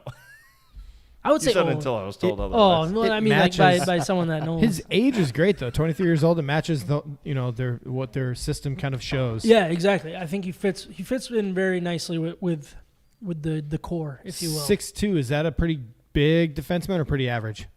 It's on the bigger side. Yeah, which Yeah, is but- definitely what but they've he's been a looking at. two-way guy. Like, he's a good skater. He can move the puck well, and he's responsible too. So at least that's what his draft status was, or like the profile was heading into the draft. Now, it hasn't gone well. It hasn't been great for him, but the lack of playing time could have a big part of that. And like I said, he's going to get playing time because we have nobody else, hopefully, after the deadline, to take those minutes. And we'll throw him to the Wolves, and we'll see if he can float. But what I really want to get into here with this topic was the trade deadline. As we're getting closer, I think was it 2 weeks? I think it's the 21st, right? March 21st. Correct me if I'm wrong on that. But what we're seeing is some names being moved or talked about, at least from the Detroit side. So what I want to do is take some of those names and put them in specific categories. That this is all my opinion, nothing else. This is just what I look at here. And my first category is must move, and I'm going to start with Nick Leddy. Yzerman gave up a second-round pick for Nick Leddy in this offseason to be an important piece of the young defensive core. Now, it hasn't been proved. It hasn't been panning out. On paper, his numbers aren't there. He hasn't been anything exciting. But what defensemen can be and should be at times is no-named guys that just go out there and do their job. He's done that pretty well. Like, I don't know the numbers, but the numbers don't matter at this point when it comes to this guy. It's all about how he fits. And can you put him out there and be confident? And he's won a Stanley Cup with Chicago. He's had plenty of playoff experience with Chicago and the Islanders. He's been there. He's done that.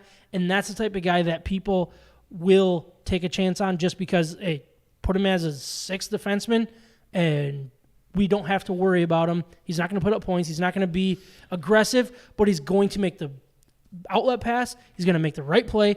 And push comes to shove, you can put him out there maybe on the power play. He's decent offensively, but true contenders aren't going to use a guy like that, right? No, it's just championship pedigree. Been there, done that. Bring that mindset in. 121 games in the playoffs. And I mean, that's a lot. I think if you get a second round, like you said, like he has to get that. Well, that's what we gave up for him. That's And what I'm saying. So to get that's that like, back, though, would be amazing. That's a good rental because you don't know what he has, like how he has impacted the guys in the locker room. You don't know that. Yeah. But he isn't the new style of defenseman. Exactly. And so you put him on a playoff team. I'm not against what you're saying because he could go into some of those situations in tough playoff hockey, which gets a little bit back to normal. Not as I don't know. We're still kind of like learning that as hockey. But he's not people, the right? so you said he's not the new type of defenseman, right? Yeah. But what what is he that? is, what's that? What is the new type? A new type two-way- well, mainly one way, Yeah, like jumping. offensive minded, great skater, one of the best hockey players on the ice. Yeah, you're no Really, longer like is what you're standing seeing. back. Like when the rush is going the other way, you're flying the zone. yeah, Like yeah. you're on a rush on a 2-on-1 or a 3-on-1 or 3-on-2. Yeah. You're almost Yeah. like a secondary center mindset. Yeah, I mean, that's a good way to look at it. It's like you're just as good offensively as you are defensively. Is what the new school. But what Leddy can bring is the steady guy to complement a guy like that. Which I think is In the which new I school- agree with new you school 100% with the defenseman. trade deadline. To have somebody on your team like that could be huge. So, Yeah, I mean, look, to be honest, Second round, though, So I oof. look at this. Yeah, I don't see that happening. Nobody's going to look at Nick Leddy and be like, "Yeah, I'm going to give you a second rounder." But the biggest value that the Red Wings have is or leverage. I think would probably be the right word. Is we can eat that salary. So I want to say he's right around. Oh shoot, I didn't write that down. I want to say he's $10.5 million. I could be wrong. If someone wants to look that up on Cap Friendly, you can. But it's somewhere around there, and we can eat a lot of that salary. And that's the key. Where if let's say, I'm just going to throw out an example here with like the Edmonton Oilers, who might want to get better defensively, but they're up against the cap. I don't know if they are, but maybe they'll trade for a guy like Letty, and we'll take half or maybe more of his salary, and then it's not going to hurt them against the cap, and then they can get the true pieces that they want. Like that's the key for what the Red Wings are going to do. And I just look at him as a must move, mainly because you gave up a second round pick for him. You might re-sign him, doesn't really matter. I guess that's not a part of the argument, but you traded for him to move him for more, and this is your opportunity to do it. And I'm not saying I don't think it's going to happen, but at the same time, you better get something back in return. That's where I'm just like, must move, even if it's a third-round pick or whatever. Lose the trade if you need to. Lose the trade if you need to, but lose it by less than what it is if you don't move them. Is basically where I'm at. I want to see good GMs just swallow their pride and just go, I screwed up. Yeah. I screwed up, move on. Yep. And that's kind of where I think Yzerman's going to have to do. And I don't think he's afraid to do that. No. But you also have to find a buyer, too. Yeah. That's another key to it. Another name on my must move is Vladislav Nemestikov. He's not necessarily a must move because I think he likes it here. He's a hometown guy, and he's a good fit in Detroit. So it's not like a must move, but I feel like this is your opportunity to move him. He had a hot start. He fought some injuries. It hasn't been great, but he's got experience. He's got a little two-way in him that some teams might use to upgrade their third line. In What line is he for us? He's been bumping around 2 and 3, and he has had some time in line 1 as well. But it's just responsible. That's basically where he's at, and hopefully somebody needs it. And I'm not sure it's possible. I put him at must move mainly because that's why we brought him here is to try to upgrade that. Similar to Letty, this is your opportunity. It's your opportunity to get something for nothing. He's cheap. People will trade for him. You don't have to eat the salary. It's a good opportunity to get something. It's not going to break the bank. You're not going to get a huge prospect. You're not going to get a high-end draft pick. It's more of a quantity thing that can move up and get what you want later on is what I look at him. How old is he? 26, 27. I got you. Would you want to hang on to him long term just I so he wouldn't could be the third and fourth line guy? He reminds me a lot, and I think I brought this up. Maybe this was off air at one point, but he reminds me of Thomas Vanek, where we signed him, we traded him, we re-signed him, and then we traded him.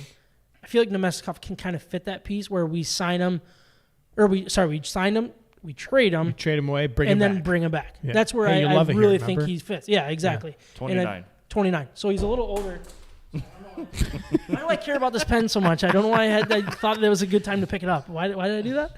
No, Travis should have picked that up. You've been like pretty jittery all day. I have been. Yeah. Yeah. Do you have an espresso before this or something? No, I had a lot of coffee today, man. I slept I slept awful yesterday. You took speed or something. It took me. Looks like you slept great. great. I was messing around with the stream deck last night, and I was getting so excited for tonight. Like, I can't wait to be like switching scenes and like switching all this stuff. And I'm like, that got me so excited that I couldn't sleep last night.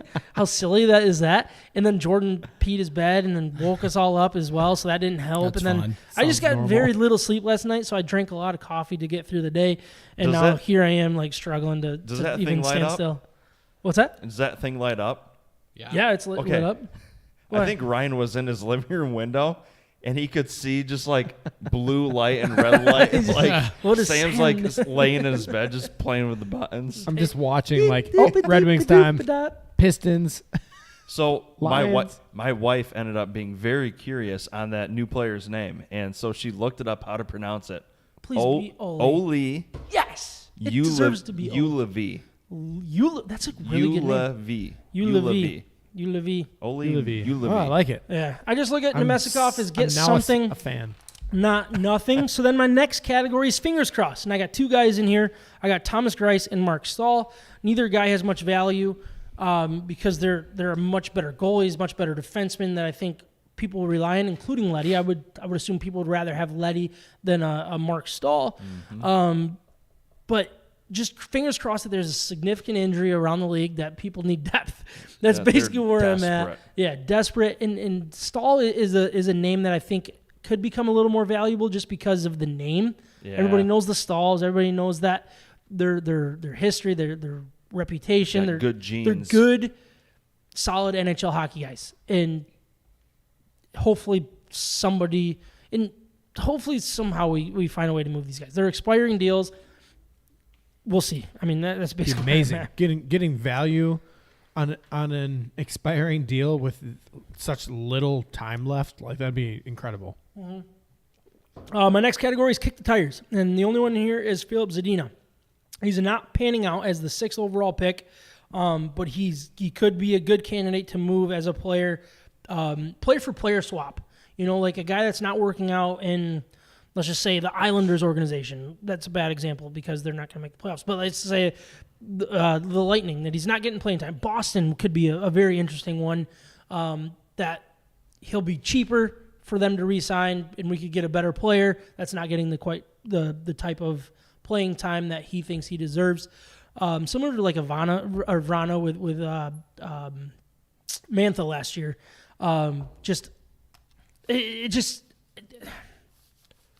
I don't want necessarily to move him because I believe in what he's doing. I believe in the growth that he's had over the last 2 months of the game rather than the start to the year that he had, which was so bad. But I'd be okay with moving on. I think it would be like a bittersweet trade like the Mantha was for me because I really liked Mantha. But then you look at, the going back to Tatar and Nyquist, it's like, yeah, they're good players on our team.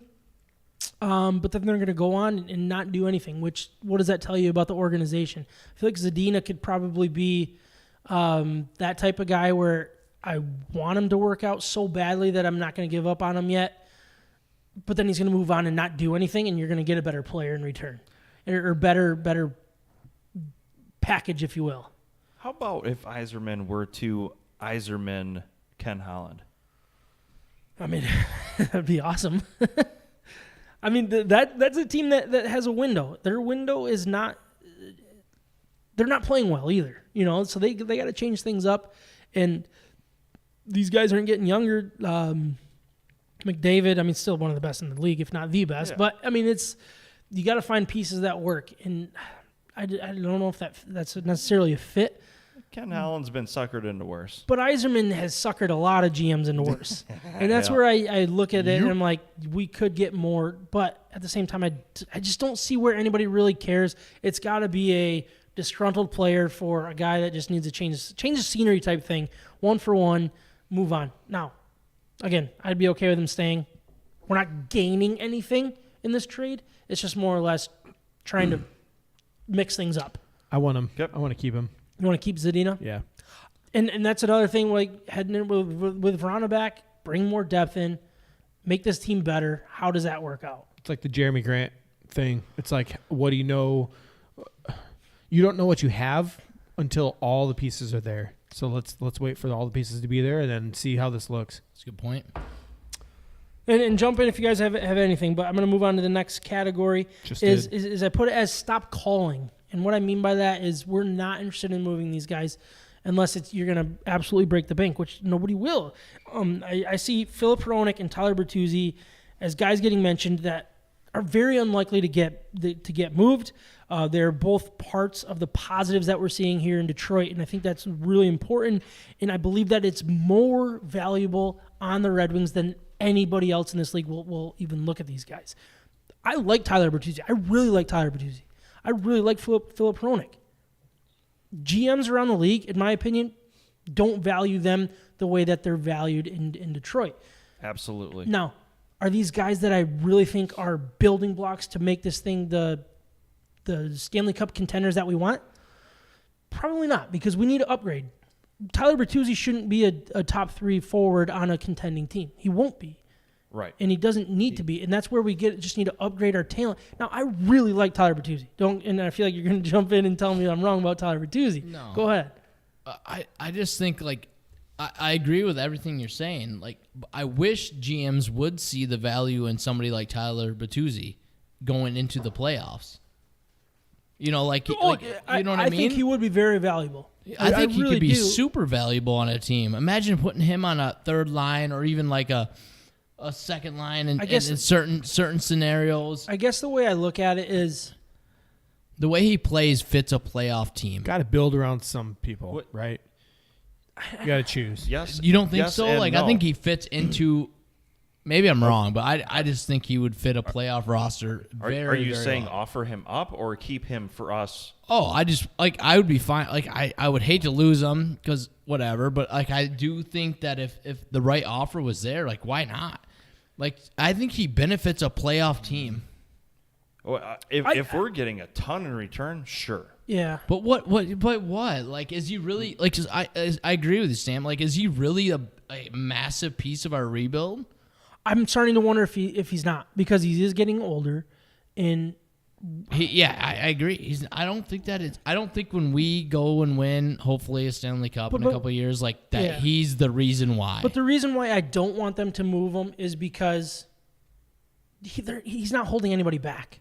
You know what I mean? We don't have a ton of prospects coming up that he's getting in the way of. Where I'm just like, I don't disagree. let's but keep him and just He is the keep it going. he is the perfect second line guy.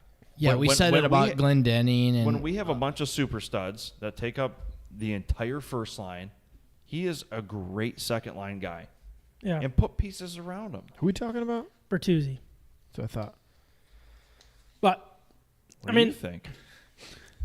I want to keep him. Lucas Raymond. Come on, guys. Like This man loves Lucas Raymond. This would Who be doesn't? This would be the same thing as like rushing a rebuild. Just stop. Just stop shipping all your pieces away. At some point, you But got he's to not a use the piece. pieces you have. See, that's where he might be a piece. Yeah, I don't know that Honestly, he might be. is. He's I not don't- that old. I don't know if he is. Okay, But name he a could piece be, then. so. Who's the piece? Lucas Raymond.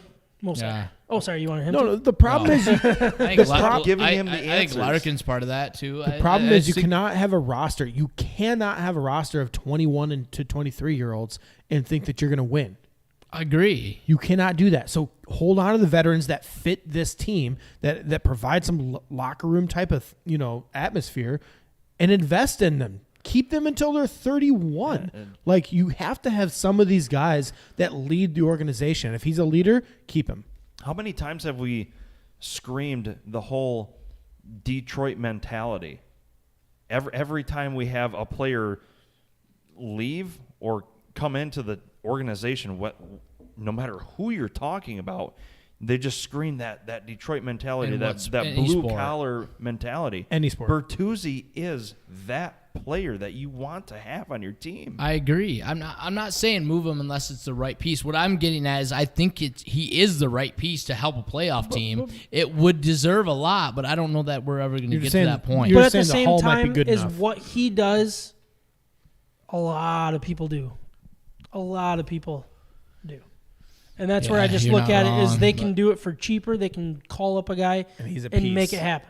So you're saying he's a piece. But I am yeah, I feel like saying- Bertuzzi can fit multiple roles. I mean, he's fitting a role that really is not even him. Yeah, if Bertuzzi's one of your leading goal scorers, that's a problem. Yeah.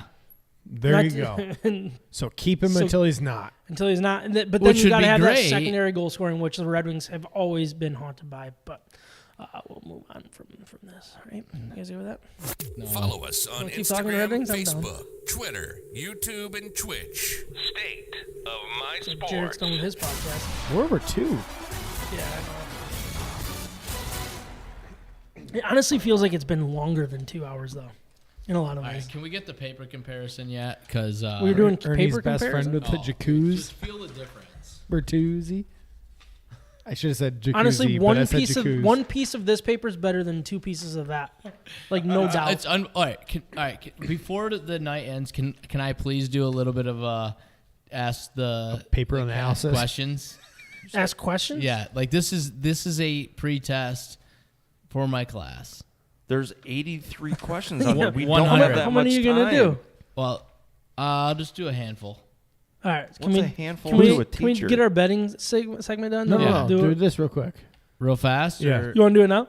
it's up All to right. you guys. Yeah, do it now. Do something. All right. Here we go. This is history stuff. Yeah. Oh, I should go to the This is bathroom gonna now. be bad. Is this How- the subway thing? or How no? old do you have to be to serve in the House of Representatives? 32. 30 in the house? In the House of Representatives. 18. Okay. 32. Okay. 25. Micah, nice work. 25 is correct answer. Really? Yep. Holy smokes! I had no idea. Dang. Let's go. All right. What's next? How many total representatives are there in the House of Representatives? Oh man, like 32. 300 and 385. 61. 435. I was pretty close. I was pretty close. You're within 100. Why are there so many? 385 to 435, not bad. That's within 100. Higher half 50. of them. How long? You're right. How long is the term for a U.S. senator? Oh my! 12 years. Too long. No, guys, it's 4 years. 12 years. What's your guess, Mike? 8. 6 years. Damn, I was gonna say 6. A senator, U.S. senator, 6. Can I keep going? Can I keep Give going? us 3 more. All right. He kind of likes it. He kind of likes it, but kind of hates it. We got to do this random questions by Trav. We got to do it. New segment. You got to everyone. either like text it in or just join. Trav's test. How many votes to end a filibuster in the Senate? Oh, come on. Yeah, seriously. Well, all right. So how? Oh, first of all, what is a filibuster? It's something that fills busted stuff. It's like tape and duct tape. It's the requirement to go above 50% majority to make something change. So 60%, Y'all right? So suck. So it's over Like, 60%. First of all, 61 votes. it's 60 votes, but like There you the go. fact that nobody's. Come on. I told Good you. job. That was great, and just smartness of like breaking it down, but Smartness. still did not say what a filibuster was. What are you talking about? It's when you It's what breaks the requirement of the majority. That's what it is, All right. right? 2 more questions. He's All acting right. like Two more questions. He's acting like I messed that up, but I didn't. Come on, now. I got the senator thing wrong, which is weird, but yeah, go ahead. So a president negotiates treaties, right? 35 years Allegedly. old. Oh, I thought you asked how old a the president had to be. negotiates treaties. If you know where you are. What happens to get it passed? Signature. You have to sign the treaty. A, What are you talking All about? right, next guess. A case of beer. And a Sam? bill. Well, has it's to be somebody else, passed. right? Like who has to approve it? Jennifer Granholm. Both sides of the treaty. Oh my gosh. Y'all, NATO.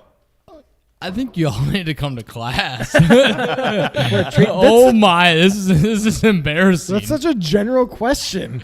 No, it's not. It's very specific. And what's the answer? Like, okay, so Trav? president negotiates a treaty. How does it become official in the United States?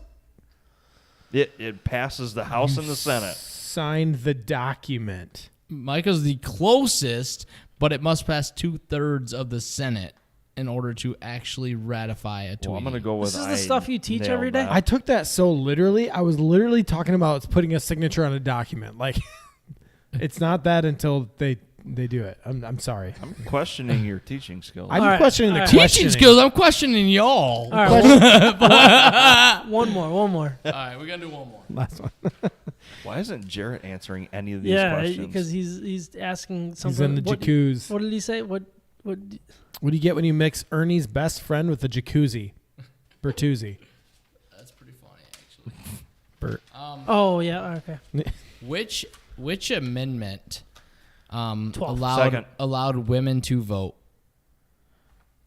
I didn't know there was an amendment. I didn't know they were allowed to. Yeah, women were not allowed to vote originally because Well, it was the- not in the Constitution. Therefore, it was left up to the states. Most states said no, so there had to be an amendment. It's either What? Come on, where's my wife? 11. Okay, No. just keep guesses going. 13th. 26th. All right. No. First. None of you were right. 19th Amendment, I first was of all. only I was- But six the away. 13th, like, what did the 13th Amendment do? And then that's your bonus question. Please tell me y'all know what the Right to 13th. vote. Okay. Voting rights, for sure. Let's be honest. All I care about is the It's Second Civil War. We Amendment. need, It's Civil War. a new podcast. Civil and it War needs to be- related. It's Civil War related. You're I would- right back. I would love I'm to not start a gonna- podcast that you would 13th join in. The 13th. True. But the 13th Freedom for Amendment black people. ended. Well, you're right. It ended slavery. Yeah, so thank you you. are I right. thought you Thank said you. from black people. I said freedom for black That's people. what I thought you I thought you said. I said from. No. Freedom from Yeah. black So you had people. it. You had it close. Thank you. I cornered it. I had it all the way there. What's the What was Second that actually Amendment? Please, you guys want me to go? Yeah, Trey. I can go them all if you want. No, we're good. Right to bear arms. You want me to start? Just go one through. No, Oh, you're good job. You've I read it asked before. one All question. All right, Oh, I Ryan. mean, that is obviously the easiest Ryan, one. explain Everyone Betting knows. Hero, and I'll give my parlay out quick so we can wrap this thing All right, up. guys. Betting Hero is This really is a great, amazing. really a great way to support the podcast. Right, it's one of the best ways, at least financially. You just go to bettinghero.com, use promo code MIBETS, and they will lay out every single promo code available to you using the betting platform that you prefer to use. But not only that, you can actually compare whatever options they have available at the time. So sometimes you get a betting platform that has a better odd that you're looking for, and you use that to your advantage. Get money, and use the best promo codes to get free money. So again, bettinghero.com, promo code MIBETS, 13th Amendment, frees the slaves. Yes. Freedom from black You people learned is something what today. Ryan said. I said I'm four. I I said think four. from, we're going to check the tape, and hopefully it's a nice little drop I can use later on. Last week, my Wednesday parlay was plus 259. Leafs minus 1.5. They lost 5-1. Yeah, so lost that's more where than it that for really me. that's where it struggled. But then the over in the Kraken Predator game was 7 total goals. That was a win. 76ers win over the Knicks. That was a win. It was a close game for the majority of it, but the 76ers came back to win 123-108. Again, 2-1. Come on, Getting man. closer. Which I should, for the your last- parlays, I should just start betting the bets, not the parlay. That's a great point. Yeah, you can do that. Yeah, because you usually losing the one. So this week, I got the Bulls to cover against the Pistons. The Bulls have lost 5 straight games and need to get a good get-right game. The Pistons are playing above their heads. Look, I would rather the Pistons win. I'd rather them to keep on rolling, but it seems like a get-right game for the Bulls and a letdown game for the Pistons. So I'm going to take the points minus the points. So whatever it is, I don't know what it's going to be. We'll see. But take it. I think it's going to be a blowout. My next one is Edmonton moneyline. This one I'm a little hesitant about against the Capitals. Edmonton, again, desperate. They've gotten 1 point in the last 3 games and currently are outside of the playoff picture. They really need this one. And even though the Capitals are kind of in the same boat as the last team in the conference, they have like a 10-point lead, I think, against the Blue Jackets heading into today. So I could see them, Edmonton, coming out and playing some good hockey and winning this. And then my last one is the over in the Canucks-Canadiens game. Look, when it gets to 6.5, that's really tough. Hopefully it's not there. I try to do this before the lines are out and just try to assume that it's going to work out, but I really think the over in this could be the play. Hopefully, maybe do the alternate spread or over under, and you can get what you want, but that's where I'm going to go. So, Bulls to cover the Pistons, Edmonton money line, over in the Canucks Canadians. What are you guys giggling about here? All right. There's a comment that's before hilarious. You do No, not, we don't need to get into it. Well, I just got a question for the listener? people and y'all. Jeez, so many Where comments. Look at how long these are.